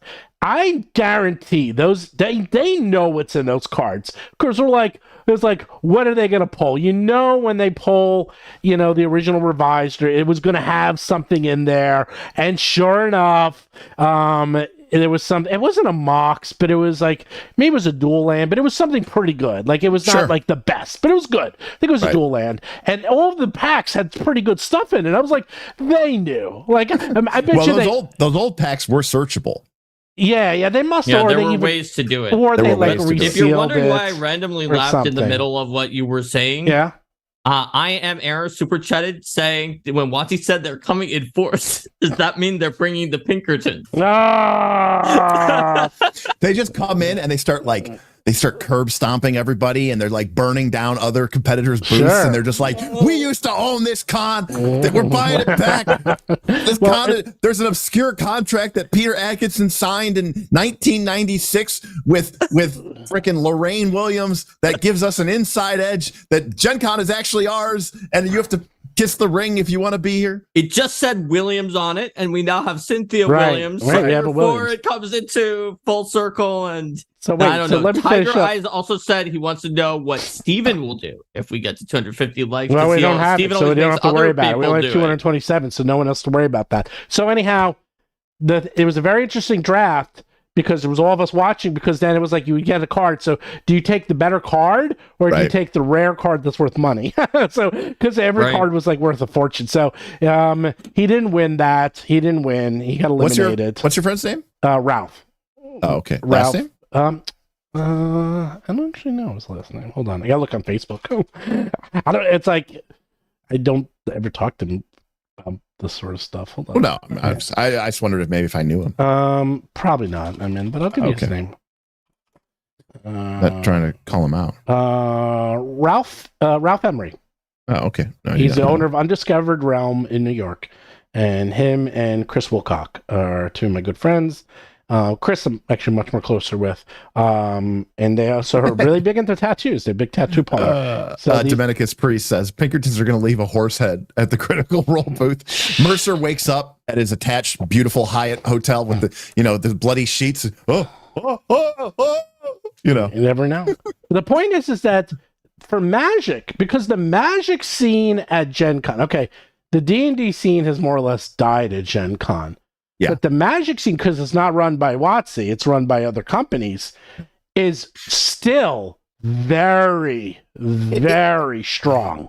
It has died off, though, considerably, because... It has died off, but it's still... Because competitive Magic just isn't what it used to be. No. You're right, but they still have tournaments going 24/7. They still have a million people buying and selling cards. But again, it's a lot more Commander. It's a lot more casual style play. In fact, it's like, it's kind of like today, can you imagine, the era of Gen Con, the era of the D&D tournament, right? Seems almost anathema to the way that we perceive adventures today. I'm doing a D&D tournament. I know you are, but I'm saying like to the general populace, like that was like back in the day, it was like bring your best characters to the D&D tournament. And no, see you don't how bring you can do. characters. They give you. That's why it's a tournament. They give you everyone runs the same characters. That's why. Not the original one. That was what okay, the original. Was, yeah. I'm talking about the now modern ones. Yeah, yeah, obviously new ones. But I'm just saying, like the idea of competitive D&D seems very anathema to the way that we think about D&D nowadays. And I participated in a couple RPGA tournaments back in the day. They're going to show. No, they're going to show up. Had to advance, into rounds. They're going to show up in force because they have to, and unless they do something really stupid, which you never know, this is a very easy win for them. Like they don't have a booth, so they don't need a booth. You don't need a booth. You can. There's a lot. Trust me. You pay enough money, and your WoTC, they'll get a room. They'll get something. There's no rooms. You're right. The floor is sold out. They can get in. Maybe they rent out part of the football arena because that area is wide open. I thought that's where the board game library part is. Of it, but there's a lot of it that's just half of it's just open, so they could just take the other half. They had a castle there a couple years ago. I mean, like they can easily take that. I wouldn't be surprised that that's where they end up. That they end up having half of that of the arena, and then the other part is the board game area. That there's tons of room for them there, and I bet they have the money, and that actually probably works to their advantage because they're kind of out of the way. They're like not right in the thick of things, and they can sort of control the narrative a little because they're in their like own little space. We're at 240 likes. If we hit 250 likes, Steven will do a cooking show with the Alderman that are behind him, being the ingredients. Hey, we're gonna kill this squirrel lash and add him into the being like the cooking. Some boto sushi. I guess we're ending the stream now. Whoop! Didn't make it. Sorry, guys. We got the little button up here. Big red button says end the stream, but which is only surprising. We have 250 people, but no one seems to like us. So oh well. But now the thing is that a 24-hour it's so hard to fill up 24 hours a day. And what are they going to do? Right. You're going to see. It's going to be reruns, of course. I mean, right? Yeah, I know, but what else are they going to rerun? You got to rerun, as someone who watches Star Trek The Next Generation on BBC all day, every day, and it's so funny. I know how long it takes because it takes about a month to get through the whole season, and I just keep rewatching it. Like you can't just have the D&D. They can't just have the D&D animated show, because there's only 2 seasons. Now, if they get some other things in there, and they get some syndicated shows, that have 7, 8, 9, seasons. That's good. That will take up, especially hour-long shows. That will eat up a lot of time. I wouldn't be surprised if there was Wizards and Warriors. There was a lot of shows in the early 80s that are absolute garbage that no one has ever heard of and seen. But there were fantasy shows back then, and I wouldn't be surprised if they get a couple of those and have them on the channel. Right. Carlos Caro for $10 says, Steven, that you need to do it as the Swedish chef. Well, my voice is all shot, but I can try. So, we did hit 250. I got to say Derik something. was supposed to do. How come I have to do this? What the hell just happened? It was not from us. Multiple super chatters said, "When will Steven do it?" Because he's made Derik and Mark do it before. And that's I got my. That's why. Got a little okay, hat. Here we That's go. from the Brandon Sanderson hat. I will say, shout out as sort of an example to scale. Now, I mean, this obviously the number is bigger, but think about D&D. And think about Pathfinder. If you do a search for D&D events at Gen Con, it's 506 events. If you do a search for Pathfinder, it is 364, which obviously is smaller. That's impossible because just the society alone is bigger than that. That's wrong. No, it's smaller this year, I think, and that's why. Oh, really? Yeah. And I'm sure I don't think they have the whole. Well, they didn't have it last year either. Yeah. That was depressing. Yeah. They only had a third of it. I mean, obviously, most of it is Pathfinder Society. But my point is, we know there's a lot less people playing Pathfinder than there is D&D, and yet almost on the same, I'm very close on the same scale to the number of events. Because you have to assume that, if you're playing role-playing games and you're going to Gen Con, if you were to randomly sample somebody and what is the most likely answer, they're going to say, I play D&D. And yet there's like a fraction, on a per capita basis, you have very few games available to you. I guess that shows that coming in force really did mean for Magic and not as much for Dungeons and Dragons then. Yeah, right. Yeah, exactly. Because if they wanted to come in force for Dungeons and Dragons, I think they could have gotten more than 500 games. Yes, but obviously they didn't. And so that's what I'm trying to say. It's clearly showing that they do not take this quote unquote seriously, and also too, to be completely clear, if that D&D total is including things like, Tower of Gygax, sure, first edition, playthrough. All of the editions, plus just random people just running it. But right. I will want to say that, like, they obviously know what their numbers were from before they withdrew from Gen Con and then what their numbers were from after. And maybe they figured out that the amount of money it cost, it wasn't giving them a return, right? Like, they happen to have seen that. And maybe it was just like, is this really worth it to us? What were we getting from this? Is what they were thinking. I feel like the PR benefit among the community can be good, although maybe not this year when the community is still kind of feeling hurt. But yeah, I mean, you just described the Wizards of the Coast policy. I mean, that's why they got rid of the Pro Tour in Magic, right? Because they're like, well, we spend more money on it than it makes, and it's like exactly number one. But it's like I'm just trying to think of what way Wizards is thinking on this. I'm not saying I agree with them. Well, number one, I mean, I could tell you that doing that kind of analysis and sort of a cost benefit analysis and understanding the true bottom line financial impact that something like being at Gen Con or running the Pro Tour, like, yes, you could very much qualify the cost, no doubt, right? It costs us X number of dollars, to have the booth in the hall, whatever. But in terms of, if you want to go for $1, like, well, what's the benefit? Well, how many books did we sell at our booth? Well, barely any. Okay, see, it's a huge loss. Like, if you do that kind of simplistic analysis, you're no, really but you can do the analysis for like the whole year or the time around it and see if you were affected when you went and you didn't. You have to at least not go once before you can do that, but you can. But the problem is there are so many other market factors and that is big time the problem. Right. But I'm going to try to say is, like, I can tell you, as someone who has been a Paizo customer for 10 plus years or whatever, very rarely did I ever buy a book at the Paizo booth because I already owned it, right? Unless it was literally the brand new book. But the value wasn't in them selling books, right? The value was me getting to meet people like you and Jason and right, and like have those conversations and get my cool button and feel like I'm part of the Paizo community and see all these other people who are excited about the same game I am. It's hard to put a price tag on that, right? Like, that's and fair. Then calculate it in terms of value. So I mean, I always thought that Wizards of the Coast, like the fact that Wizards, like, here, let me sum it up, put it back to it. The fact that Wizards of the Coast doesn't have a Gen Con booth, but they have a fucking cooking show, pisses me off. So Tiger Eyes said, can't imagine those Magic decks Steven was talking about has complete sets of multi-lens beta plus extras that should sell them, as I do not play anymore. However, Steven still has to do the thing that everyone in the super chats was saying. What? I have no idea what you're talking about. I can't think of anything. I'm like sitting here thinking while you guys are talking. Give me some. I need something. Tables have turned. No, you're right. You're right. Well, because you're better at this than me. That's why I run Adventure Pass. I don't do things original. And that's why Derik likes to do more sandboxy things. Right, and I like to run Adventure Pass.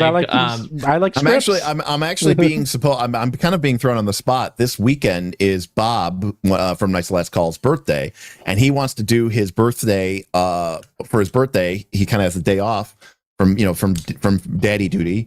And he wants to go up to our studio and play like a simple game with some of his friends. And he's like, we should just live stream it. And I go, you just want to live stream your super casual birthday game with a bunch of your friends who don't even play role-playing games? And he goes, yeah. And I go, what could possibly go wrong? I would never live stream with my casual friend group. No one would like that. No. That's why Derik gets the numbers he gets. That's right. Those massive 20, 30 views. That's right. All right. So Steven, they've asked for like the Swedish chef. So maybe Chillat is the Swedish chef. I don't like the Swedish chef. I can't even do it. Well, the Swedish chef, then you won't understand what he's saying. It's like, welcome to playing. Welcome to Cooking with Chillat. Today, we're going to be cooking our favorite dish. Porpoise. What? That's right, porpoise. You're not cooking me. Yes, porpoise. We're going to be cooking you. I'm a dolphin, you idiot. That's right, we're not cooking you. We're cooking porpoise. That's like my cousin. You're cooking your cousin. Don't cook my cousin. Are you insane?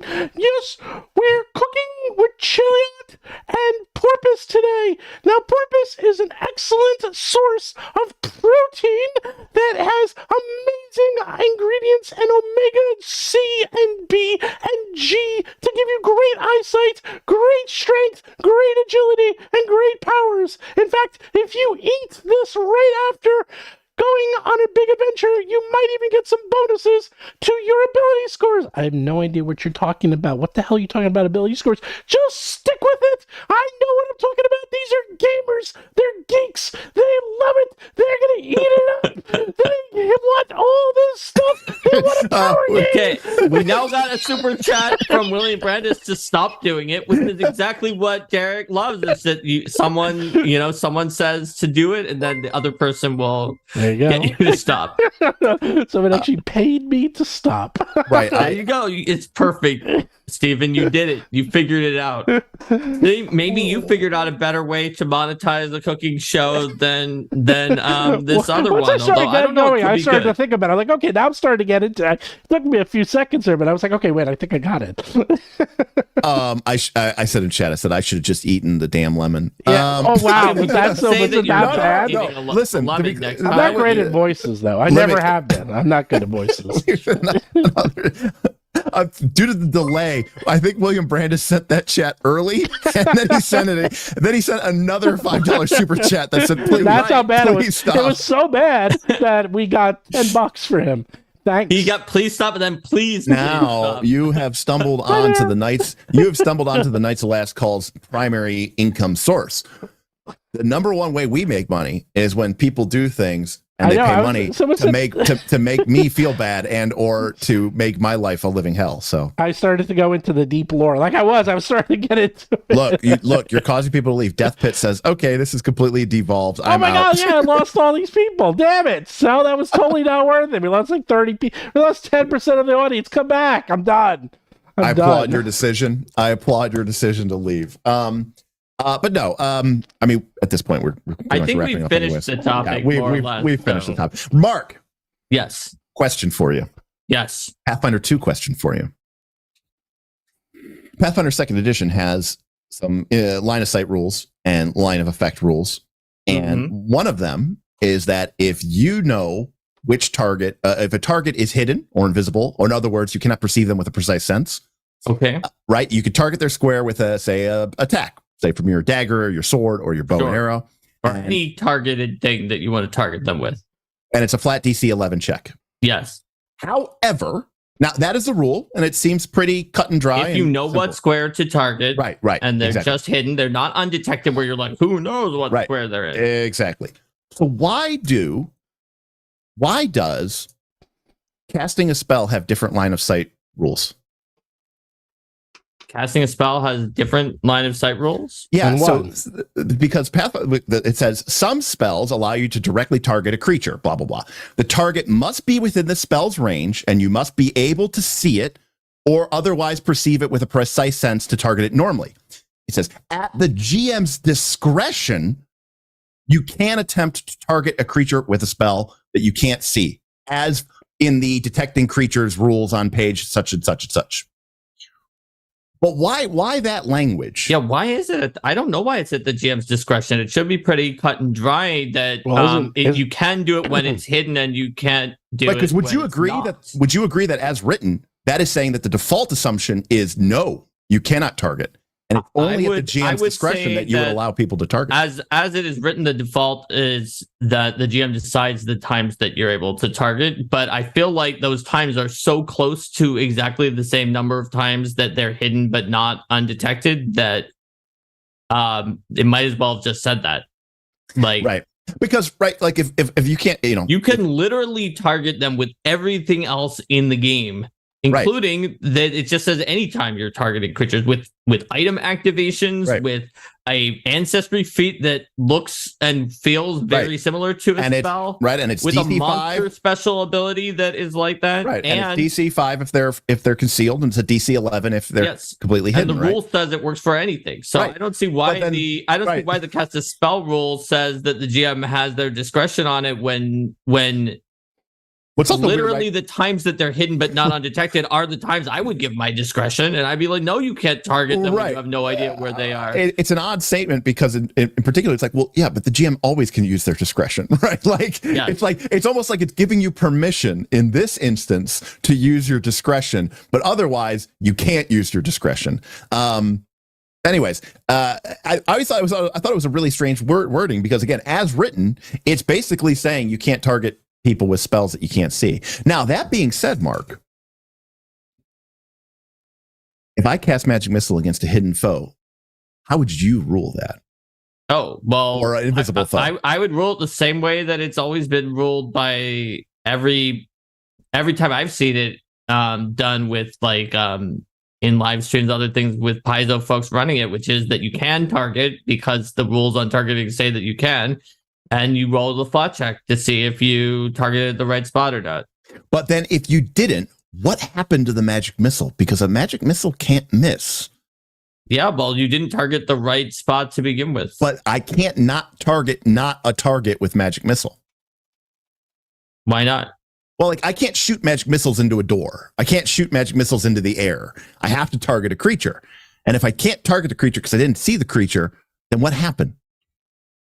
I mean, maybe if you're saying that you can't, that the spell's invalid if you don't cast it on the right thing, you have to decide in your. I'm just saying. You have to decide what. So the different question. So we dress up a mannequin and we write Derik on it, and then cast an illusion so it looks like a person, right? And then you cast magic missile at it, right? Like, what happens in your narrative? What happens? Clearly, you have just wasted the magic missile, right? Right. Like, for example, but what happens in the narrative? Does it sort of sputter in your hand and you find out that it was a mannequin Derik and not actual Derik, or does it shoot off and then just somehow the mannequin was unharmed? Which is why, if you're ever in doubt if something is a creature, you try to shoot a magic missile at it, because that'll tell you real quick. You have to decide in the narrative what happens when you cast something on an invalid target. It was also the same issue in PF1, where you had like a spell that only affects humanoids, and you accidentally cast it on someone who was in disguise as a humanoid, and it was like, well, that was an invalid target. My favorite, I think it's the rules for the Bane rune in Pathfinder 2, where it says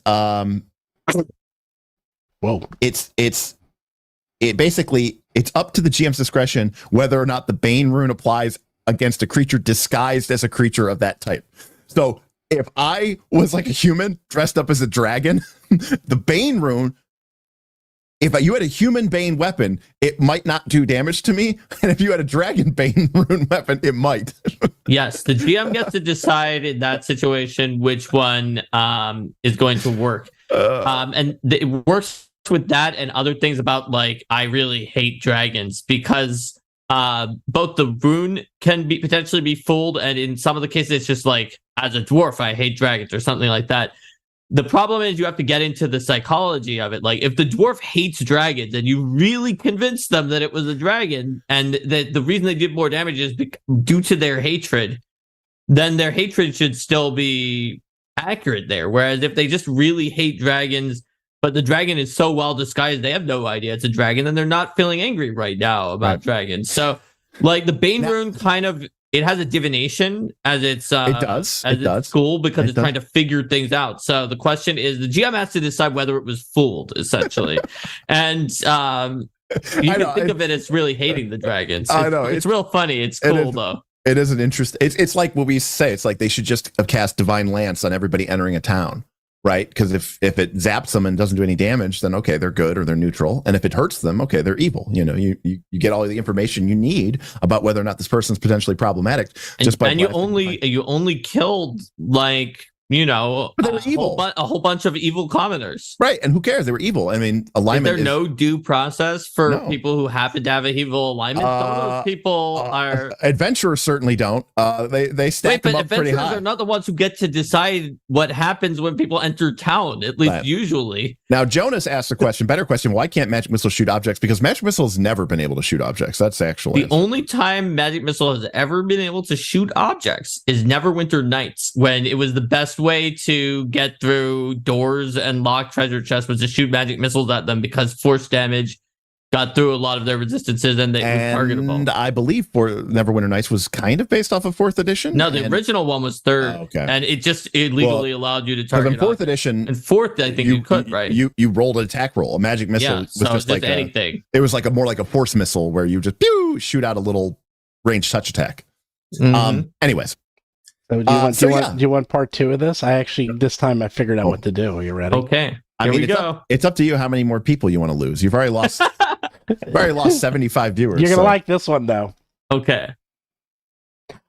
Welcome, viewers, to Feasts and Fables, a culinary quest. I am your host, Eldrick, the Squirrelash. And today we dive into the enchanted realm of cooking. Join me as we discover extraordinary recipes inspired by fantastical creatures and mystical lands. In today's episode, we unravel the secrets of a legendary dish known as the Mystic Moon Cake. Legends say these moon cakes possess mystical properties and are said to grant good fortune and magical abilities to those who partake. And then you get those little ingredients together. It's like, to create the mystical moon cakes, we need the essence of moonlight, rare herbs, and the wisdom of the stars. But fear not, brave viewers. I shall guide you through this enchanted recipe, step by step. First, we need a cup of moonstone flour, ground from moonlit wheat to give our moon cakes an otherworldly glow. Can I super chat to end it? Next, we infuse our dough with a spoonful of stardust honey, harvested from celestial hives of the pixie realm, adding a hint of sweetness and enchantment. Now we fill our mooncakes with a secret blend of fairy fruit, a rare delicacy that enchants our connection to the magical realms. Carefully, we wrap the dough around the fruity filling, sculpting each mooncake with love and precision. And finally, to seal the mystical powers within, we adorn our mooncakes with edible stardust glaze, made with powdered moonstone and blended with the essence of star flowers. This eternal glaze will ensure that every bite unleashes a burst of enchantment. And now our mooncakes are ready for the ultimate enchantment, baking under the moonlit sky. As we place our mystic mooncakes under the moon's Mark, you could have stopped this a glow, long time ago. And I will absorb. There was a $10 super chat from that last call that said, "Please stop." They will absorb the celestial energy. Steven, you have to stop. $10 super chat. Stephen, what AI wrote the script? With enchantment, ready to bestow their mystical powers on those who taste their magic. Kids, let this be a lesson. Don't use ChatGPT to run your game. I know. That's right. It was ChatGPT. That is the worst thing that I've heard recently. That someone used ChatGPT it's actually for. Pretty Apparently, impressive. my little brother's coworker had a son who lied about eating food, and so he had to write an essay about honesty. And he had ChatGPT write. The 14-year-old son had ChatGPT write the essay about honesty and not lying to people, and then pass it as his own work, which is even worse. Well, I got some things here. I got some while you guys were doing. I was fooling around with ChatGPT. I said, create a cooking recipe in the fantasy world of Dungeons & Dragons. Certainly! Here's a cooking recipe in the fantasy world of Dungeons & Dragons. Dragon fire roasted chicken. One whole chicken cleaned and giblets removed. Here it is. Derik, you can I've like heard this. that AI recipes are sometimes like will kill you if you try to make them. 2 tablespoons of dragon spice. That's a mixture of fiery spices like cayenne powder, smoked paprika, garlic powder, and black pepper. 2 tablespoons of dragon fire hot sauce. Yeah. See, and by the way, that's literally what this D&D cooking show is going to be. They're going to be like, oh, it's dragon wood. It's like just cinnamon. It's like, okay. Well, this is what they say here. They're like, place the clean chicken in a large roasting pan or a cast iron cauldron. Right, exactly. I think part of the thing is, I mean, aside from the fact that like I don't like experience joy or, you know, elation like normal people, is that like sticking the things that I love and stickerifying them and sticking them onto other things does not make me love that other thing, right? Like, I don't, you know, I don't need a D&D themed, you know, cheeseburger. You know, it could just be a cheeseburger, and D&D can just be D&D. I don't need those things to mix. You know? Oh my God, we lost a lot of viewers. Okay. Yeah, well, that was we lost 40 each time you did that. Was it really that bad? I didn't think it was that bad. No, it was like, you know, it was like you're watching in real life how horrible it would be to watch somebody talk about making their D&D themed thing. I think that people could do it and succeed, but maybe it's actually because of the fact that I don't like watching cooking shows, that I don't understand well enough why people do. But I feel like if they did it well enough, and they had a contest and like British enough people who would just kind of tell you that the food was good or not, that people would be willing to watch it. And I could easily be wrong on that. Jonas in chat, what was your question about the Discord? Jonas said modern problems need modern solutions, I think. Yeah, he said something. He said, Derik, I'm also the Jonas who had questions about the Discord. We nice last call of a Discord, but you have to be a member of our Patreon to join it. It's private. So also, I think someone said they need to fix targeting since some spells can target objects, but weapon strikes can't. That is technically, as written, true. Did you know GPT wrote that? It was very obvious. That was very obvious. Really? I don't use it. Yes, that's why I actually joined in chat during and things like that. It was an AI, and Derik said it's probably ChatGPT. I have no idea. I had no idea. I just did it. Wait, you had no idea? You're the one who asked I just joined. I just joined shit. I literally joined because wait, how could you have had no idea that the prompt that you got back from ChatGPT was written by ChatGPT? No, he didn't realize it because it had all of the trappings of an AI generated. I didn't realize that it sounded like it was AI generated. Right. I guess I'm not as good with that stuff. Well, because my friend. We were in our fantasy baseball draft, and we were joking about something, and then he wrote and sang the song about one of the players, and the song was amazing. And we're like, how'd you do that? And he's like, ChatGPT. And so I was like, oh, wait, let me do a fantasy cooking show. I mean, look, it can do some very cool stuff. Yeah. No, it's I mean, I wouldn't do a recipe, but well, like Mark was saying, sometimes it's like, oh no, this amount of whatever will poison you, so please don't put that much in there. Do not use recipes from AIs. I have read articles about how. But was that article written by an AI? That article that I read did not seem to have been written by AI. This is how they take over. Talked about AIs trying to make recipes, and many of them were lethal. Yeah, that's or awesome. At least very disgusting if you actually followed them the way that they said.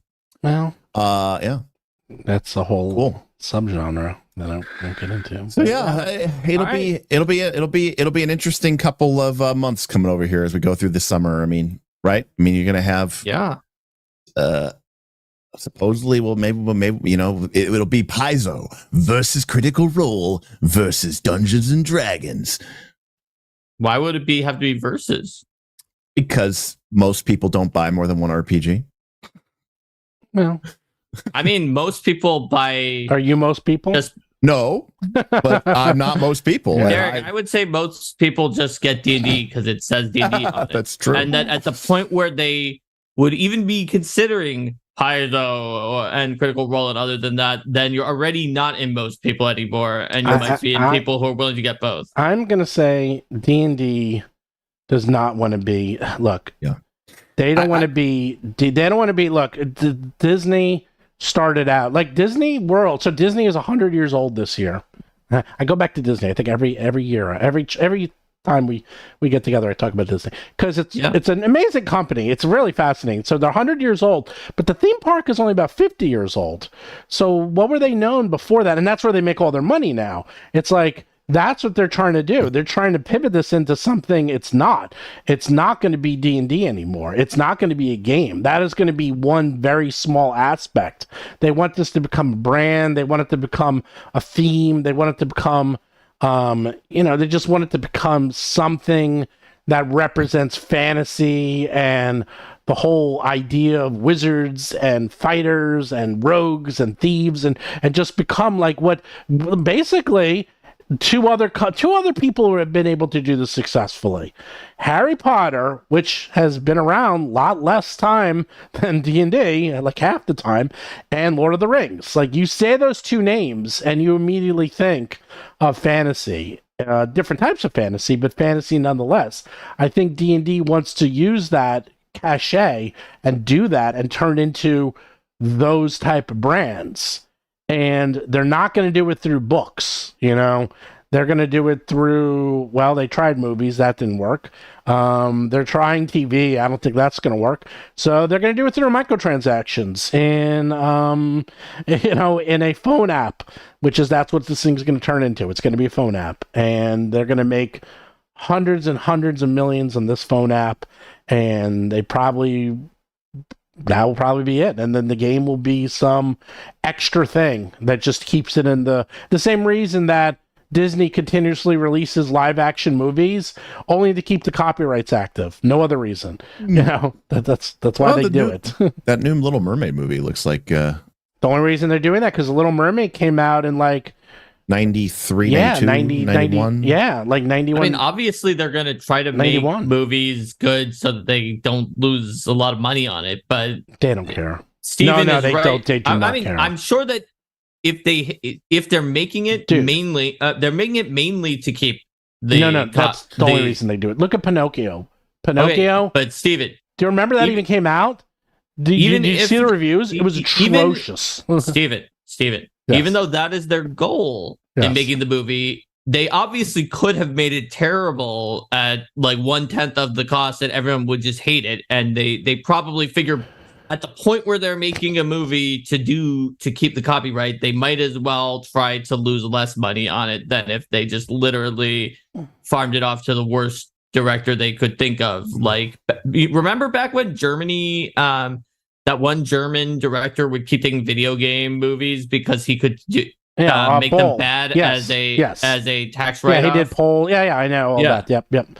So we're actually, do I think Steamboat Willie will really go into public domain next year? So the original rule for copyright use used to be like, it's like really low too. It used to be like 30 or 40 years. Yeah, but Disney kept extending it specifically.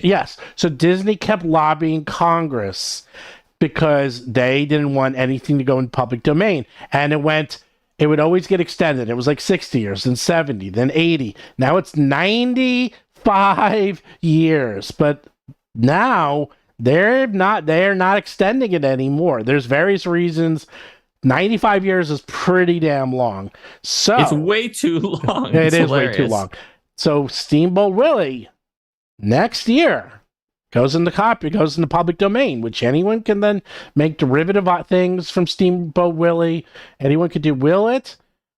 It's not their call. It's the government's call. And let me tell you, Winnie the Pooh just became public domain, which no one thought would happen because they also had a lot of power. And guess what? It happened. And I'm going to tell you, I think it's going to go to public domain. I actually think 26 years originally. Yeah, it was really low. And I believe it's going to go to public domain. Also, the public domain rules are different in different countries, by the way. They're just talking about kind of the United States. Every country. And China? There's no such thing. They do not care about copyrights at all whatsoever. So don't worry about that. And they're a huge market.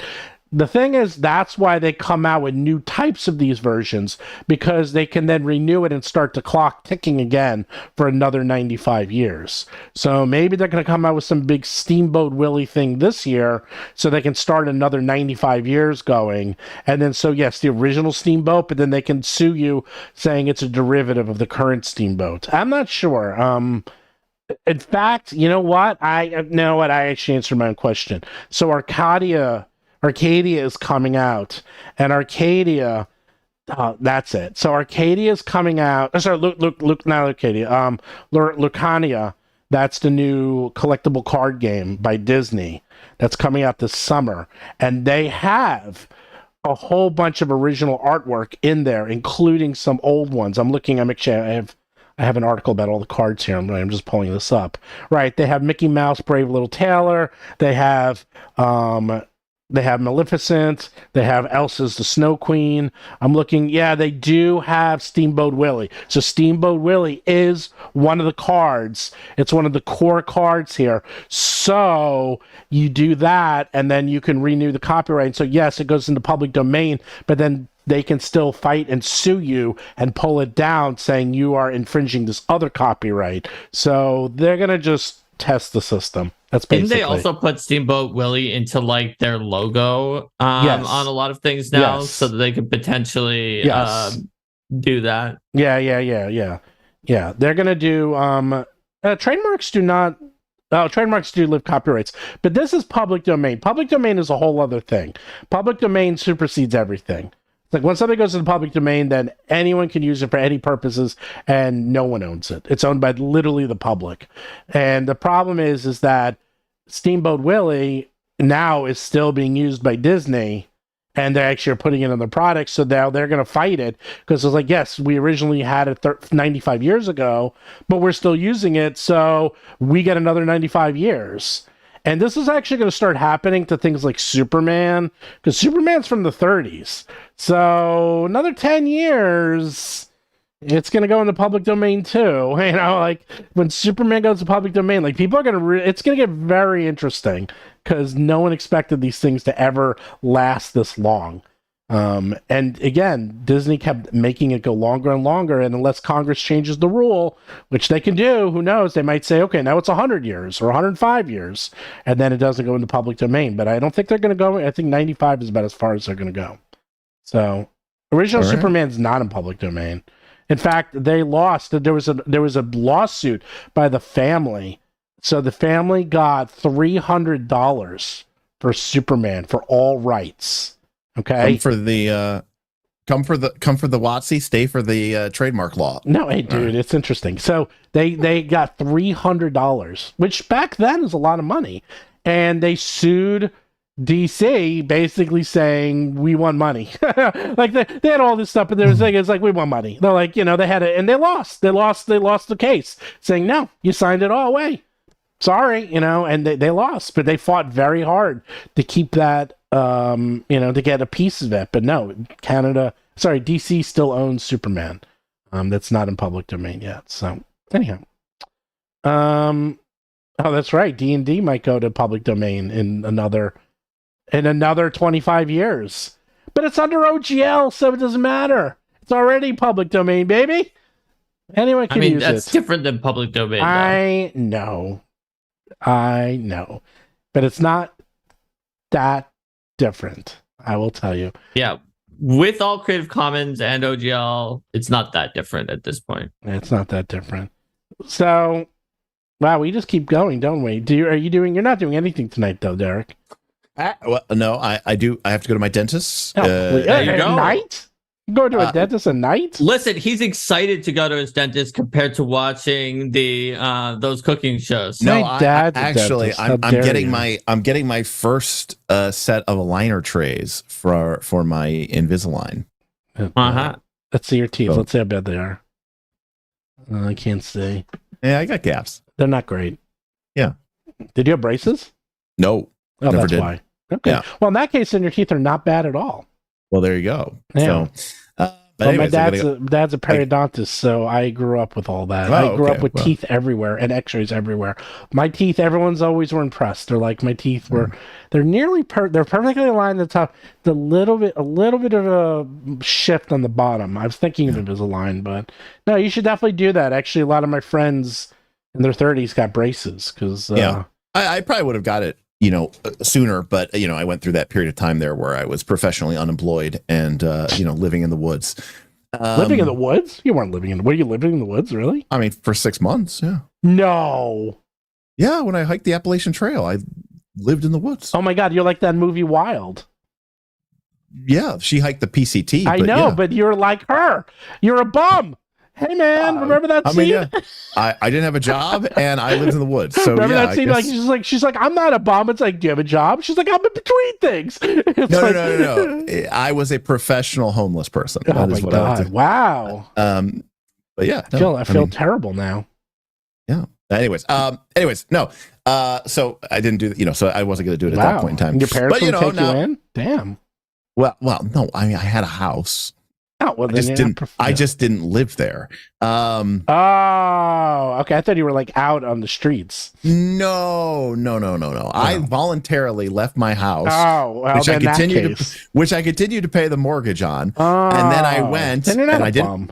No, that's why I said it was like. So then you were like Radagast-ing it. You were like, I guess I don't know. Yeah, but ironically, that whole multi-year quest to find myself / live in the woods / stay up to date on all my bills was financed by me selling off a good chunk of my Magic Gathering collection. That I knew. And so that was yay magic. But anyways, point is I never got a chance to do it in my 30s, and so now that I'm in my now that I'm 40, I guess I'm finally getting it done. So so I'm gonna get that done, and then no stream tomorrow. Night's the Last Call, 7 p.m. If you check us out, Night's the Last Call tomorrow, we're going to continue our Pathfinder 2 series. We're going to be talking about the Bard, along with my extremely hot take that the occult tradition is better than the primal. Ooh. Is that really a hot take? Yeah, a lot of people do, because they say primal gets heal, and heal's probably the most broken spell in the entire game. So I feel like the primal tradition is it also gets Wall of Stone.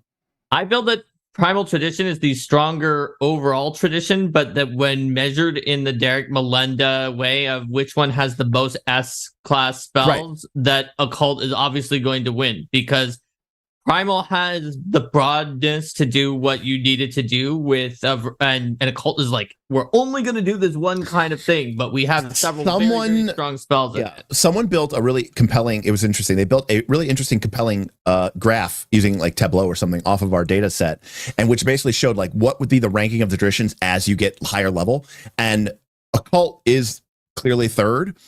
You based on a point scale for our rankings.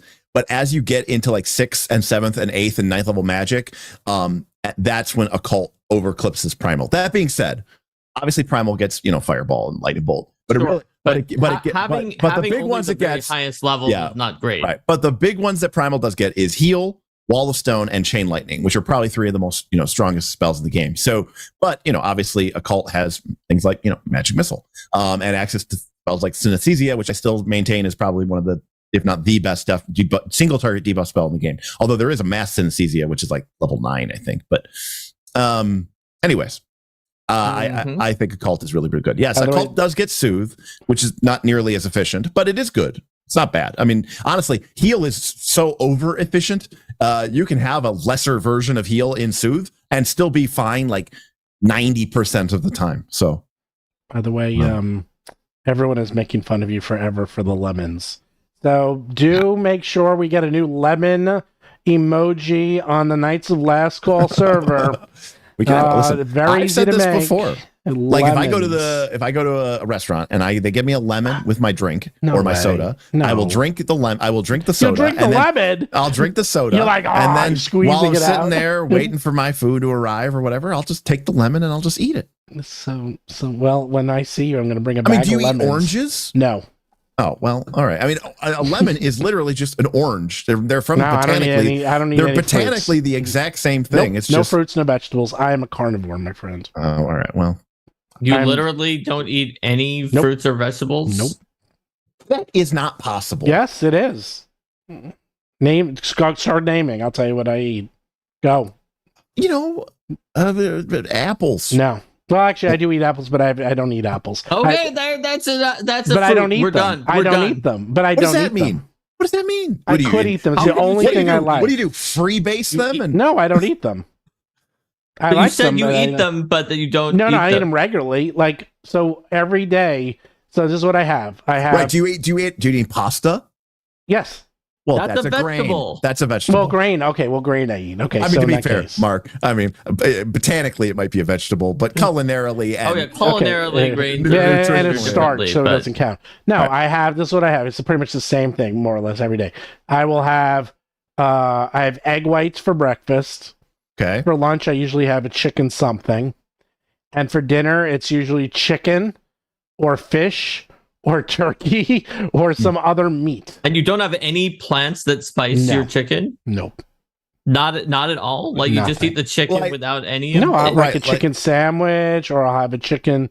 Wow. Chicken, yeah, usually chicken. And your chicken sandwich has no tomato, no lettuce? No, none of nothing. that? No, I have it plain. Oh. No cheese, nothing. Like I just did my meal prep the other day, and I made 6 containers of it's a ground beef with green onions, roasted Brussels sprouts, onion, shallots. Disgusting. I hate onions beyond belief. And with honey sriracha sauce that I made. Okay, sriracha I like that. It's fantastic. But I love Brussels sprouts. I mean, that's like one of my favorite things to eat. Brussels sprouts. I'll just eat Brussels sprouts. Like just. I will have chicken. Salt and pepper. That's all I need. I eat all. People make fun of it. They're like till you meet. I am a carnivore. I literally eat carnivore. Well, that and grains. You literally eat carnivores? So yes, I'm literally a carnivore. Herbivores because they might have vegetables in their belly. No, I don't eat any green, nothing. I don't eat any of that crap. No, I never have. Oh wow, yeah. But I do eat a lot. No, I do like pasta, but I eat shrimp, chicken. Right. I eat the fish. I actually don't like pasta. I like my favorite dish. I'd much rather have one of my favorite, honestly, I don't get it at restaurants because it's just too damn expensive. But sometimes I say, fuck it, I don't care.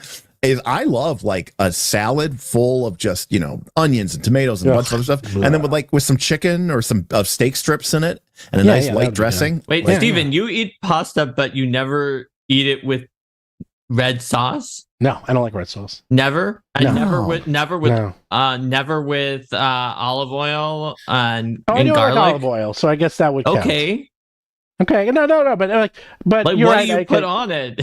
What do I? Oh well, I usually will have the other day I had a pasta carbonara. Okay, sure. I will have pesto does count, I guess, because I do. Don't you normally have black pepper on pasta carbonara? I do black pepper. But it's but I don't have like you say, so if I get a sandwich, pesto sauce is basil. Yeah, you're right, it's basil. So so I'll put it this way. I'll amend it. If I get a sandwich, I don't have tomato, lettuce, onion. Wow, you are a true savage. And when I have hamburgers, I'll get a cheeseburger. Literally nothing on it. Cheese even the chat is asking how you're even still alive. I don't get it. Believe it or not, all my doctors, my dad's a doctor, so he says the same thing. And then I always go, and they can't believe how good my blood work is. Well, every time they can't. Even the doctors can't believe it. Every week I buy a container of organic kimchi, and I'll just snack on it throughout the course of the entire week because it's I do eat nuts. So I do love peanuts, peanut butter. So what we've learned today is that Steven's omega-6 fatty acids are through the roof. That's what we learned.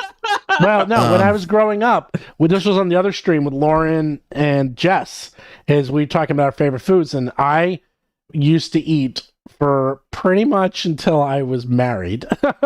I would have Honey Nut Cheerios usually for breakfast, which is great. I get it. I would have a peanut butter sandwich or chicken for lunch. I know, I'm a kid. And pasta for dinner. Every single. Now, I can have pasta every day. I never got bored. You got bored of it? Never. No. Never. To the point that when I moved out of my apartment, when I was single, the guys wrote on the box carbohydrates because there was so much pasta in the box because that's all I had every night. And as a kid growing up, that's all I had every night for dinner. Yeah, I don't even have a box of pasta in my house. So. Yes. Now you say I'm missing out so much in life. That's not true because my wife is a chef. So since then, I now have eaten a lot more things and a much more broad and I will eat but you still won't eat any vegetables or fruits ever. Even if your chef wife cooks them for you, you just like kind of standalone. What about in pie form? Like if I were to make you an apple pie. Wait, he's now saying I've never had a pie. He's not saying he only. I've never had a pie. Never had a pie ever. So you do eat vegetables and fruits if they're not standalone. Correct. Which means that you do eat vegetables and fruits. Okay, like, I guess so. I usually don't eat them standalone either, but that doesn't mean I don't have any. Okay, that's true. But it's not like I've read right. So I won't have a big tomato, but I love ketchup. So does that count? Kind of. No, I guess. I mean no, it doesn't. Okay, well there you go. But whereas I'll eat a tomato. Like I will buy in the summertime. I will go to the store and I will buy like a little plastic container of just like the cherry tomatoes, the grape tomatoes, and I'll just eat them like a snack. I'll just sit here at my computer with the little thing and just like eat them like they're potato chips. So about apples, I'll tell you, there's an interesting story about apples. Okay, so apples. The red delicious apple, which is disgusting. Okay. Horrible, not worth eating. Never eat it. Horrible. I prefer the Granny Smith and the more sour apples. Wait, the reason is that those apples became popular is for one reason, is because they would last a long time. They stored very well. They are horrible and mealy, and I hate them. They're disgusting. I have two words for you. Yes. Pink Lady. That is Pink Lady is good. It's the what's the other one that I do like that Pink Lady's good. Fuji is good. Honeycrisp is very sweet. Honeycrisp, that's it. So they started. There's a podcast about this one guy's effort to start getting other types of apples into supermarkets, and it took him 20 years, and they finally did it. And now you can get Honeycrisp and all these others because technology has also gotten better. They can get it from shelf to they can get it from farm to shelf much faster. Honeycrisps are great, and I actually do like Honeycrisps. They're a little big, but you never eat them. Not the problem is that we buy them, and they are so sweet. Yeah, very sweet. Yeah, it's like a dessert. Actually do like. Let me rephrase it. I do like the apple slices. I like them in little pieces. Yeah, but like if you see, so there's just been this de-escalation from never ever to okay, not alone. Stop being to, a dick. Okay, stop being a dick. All right. I do have organic. See, I do have this almond butter. I do eat that, and raw cashews. See. All right. Well, these are my snacks. So so maybe what you call that, I don't know. But my point is that yes, like I ate a lot of sushi. A lot of fish. I like sushi. I eat a lot of sushi. And for sushi, I'm of two minds again. And I do have to go because I have to go to the dentist. But I like high-end, expensive, real, like sashimi or just like a really simple maki roll, with it's just very clean, elegant, just soy sauce, wasabi paste, and then tuna with the sushi rice and maybe some pickled cucumber or something, or pickled ginger. But then I also love the American style sushi where it's full of like a crab cream puff with cream cheese. Yeah. I hate avocado. I hate it. Never ever get avocado ever because it's a filler. And what they do is in the old days, they would give you, if you get a sushi roll and you got, shrimp sushi, they'd give you 2 or 3 pieces of shrimp per piece. Now, they fill it half of it with avocado and give you 1 piece.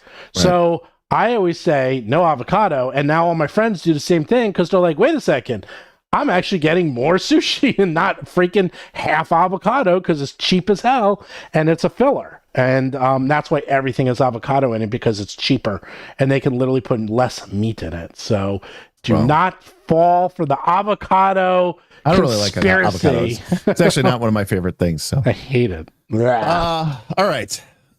I gotta go. Well, we've got to let Derik get his Invisalign. So everybody, we will. His critical role officially leaving D&D behind, and we end with sushi and Invisalign. All right, another successful roll for combat. We will see you next week for another interesting topic.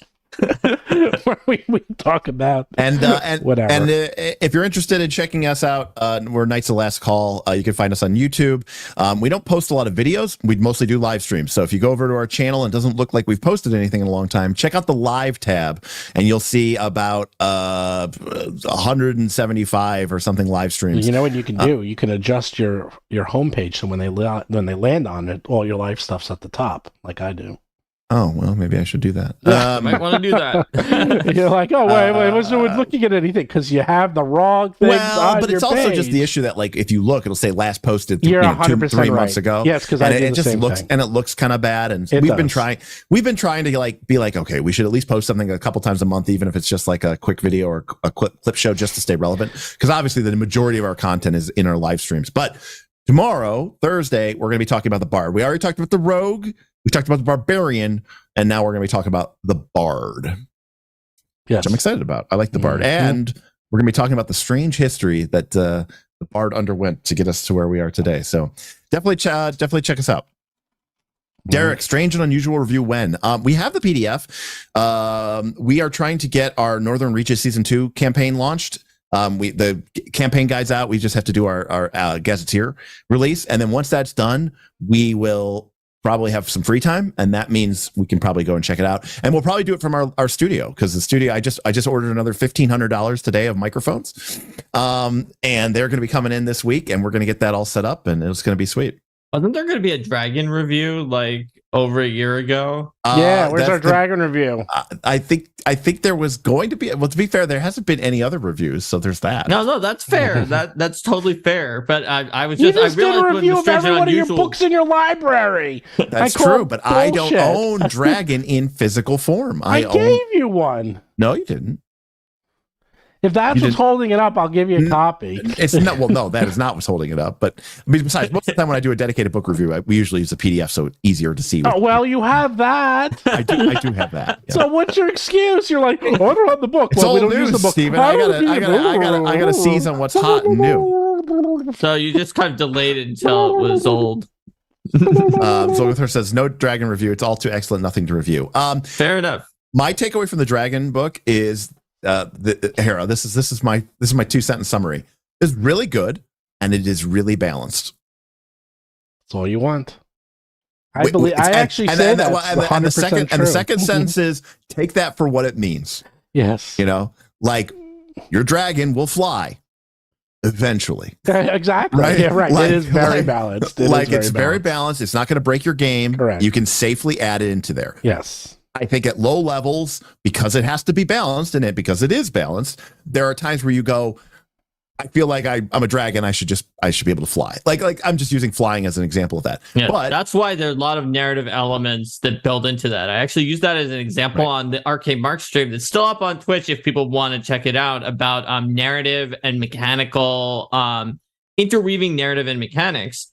Where a lot of dragon ancestries or races that have come out in the past either were just like, look, we'll be upfront with you. This is broken compared to a normal character. You just should count it as multiple characters. I've seen that before. Sure. Or where they were like, it just can't. And there's no explanation. It just can't do these things. But in this one, we put in a narrative device that explains what's going on, why these dragons are different, and that explores like this social and cultural shifts and sort of conflicts that have arisen between dragons who are using this ritual and other dragons. There you go. Yeah, and by the way, you could always just save my dragonflies at level 1. You know what kind of reminds me? Do you remember, Mark, Monster Manual 4 or 5? Oh, it was for the one in the 3rd edition that had the monster families and all of the different and the kind of stat blocks for them. Yeah, but in one of them, there's a variant, because I think they were getting close to 4th edition, where it's like you could turn your dragon into like they had to undergo a ritual, and they became like part of the Great Game or something like that. Zorvin Paul, it was called. I think I vaguely remember that. Let me take a look at it. It's like XOR Vintal, I think is what it was called. Zorvintal, the Great Game.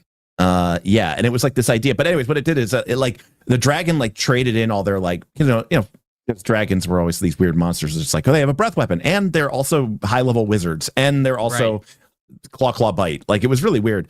And like Zorvental basically just like transformed the dragon into, a fire breathing lizard, like without all the spells and all the weird magical abilities. Right. But anyways, the idea was their powers now came from this ritual, and it like tied it to a different progression. And it was their way of explaining why these dragons were different. But it kind of reminded me of what you just said. Yeah, absolutely. You want to come up with narrative reasons so it doesn't, because whenever you have friction between the narrative and the rules, it leads to dissatisfaction with players. What we also call the ludonarrative dissonance. It totally does. And that's when you'll get like rules lawyers arguing with you, not just because they're trying to make the game worse, but because they're like, why can't I do this? It doesn't even make any sense. All right, so tomorrow I'm gonna watch. Oh no, I have tennis. I'll still try to watch your stream. All right, and then I need you to bring lemons and eat one, and I will. You said you were going to on the next time you're on. Yeah, happy to do so. Oh, okay, man, I want a big one too. I don't want those little lemons. I want a big ass one. I want you to, you know what? I want you to bite it like an orange. It's just like like an apple. Wait. I don't worry. Regular lemons. Yeah, you're gonna eat the whole thing, the rind and everything. To be clear, I don't eat the peel. No. $100. I'll give you $100 super chat. You eat the whole thing. You take that and you're like, and you just eat it like an apple. That was a little extreme, but everyone has their price.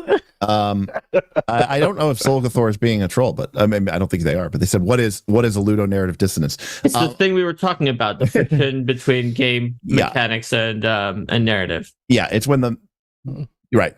Yeah, and it's when like the mechanics support one thing. Like you're like for example, if you're playing and you didn't have these excuses, and you're like, okay, I'm playing a dragon. Dragons fly. My dragon has wings. Can I fly? No, you can't fly. Why? Because that would be broken. That would be broken. Well, is there a reason in games can't fly? You just don't. You just don't, because look, we're all trying to play the same game here. There's the same reason why the wizard can't cast Meteor Swarm, right? You can watch the whole episode about it from before, but another example I gave of how this causes problems is the influence system is good at ludonarrative ways of telling the player with high diplomacy you can't do everything because it uses time, something that everyone understands to be like, you didn't have enough time. While you were doing that, someone else talked to this other person, and that's what you need is you run out of time. Whereas there are some adventures before that system was created that would just like arbitrarily have an NPC just kind of sidearm one of the PCs and be like, shut up, never talking to you again. Right. Now I want to know about law because you just rolled diplomacy. And then the person's like, well, I'm the lawyer in the group. No one else knows about law. No, I'm hearing for the barbarian. No, please listen to me. No, shut up. And then that you would get arguments because literally it was done for a balanced perspective of letting everybody participate. But there was no narrative actual reason other than just like this NPC is eccentric and just refuses to listen to you. As opposed to the influence system where it's like, oh, well, the narrative reason is you didn't have enough time to talk to everyone. You had to split up. So this happens all the time, but we could talk forever and ever. You need your Invisalign. Let's take care. We'll call it there. So hopefully I'll see some of you tomorrow, and gentlemen, I will hopefully talk to you soon. All right, lemon boy. I'll take Can't it. wait. Can't wait to see the lemon. Meat bag. Hey, I said meat guy. Oh, I think you said meat bag. That's a compliment. That's from one of the greatest video games of all time. Go right ahead. Call me meat bag. I don't care. There you go. Right. See you, everyone. Bye.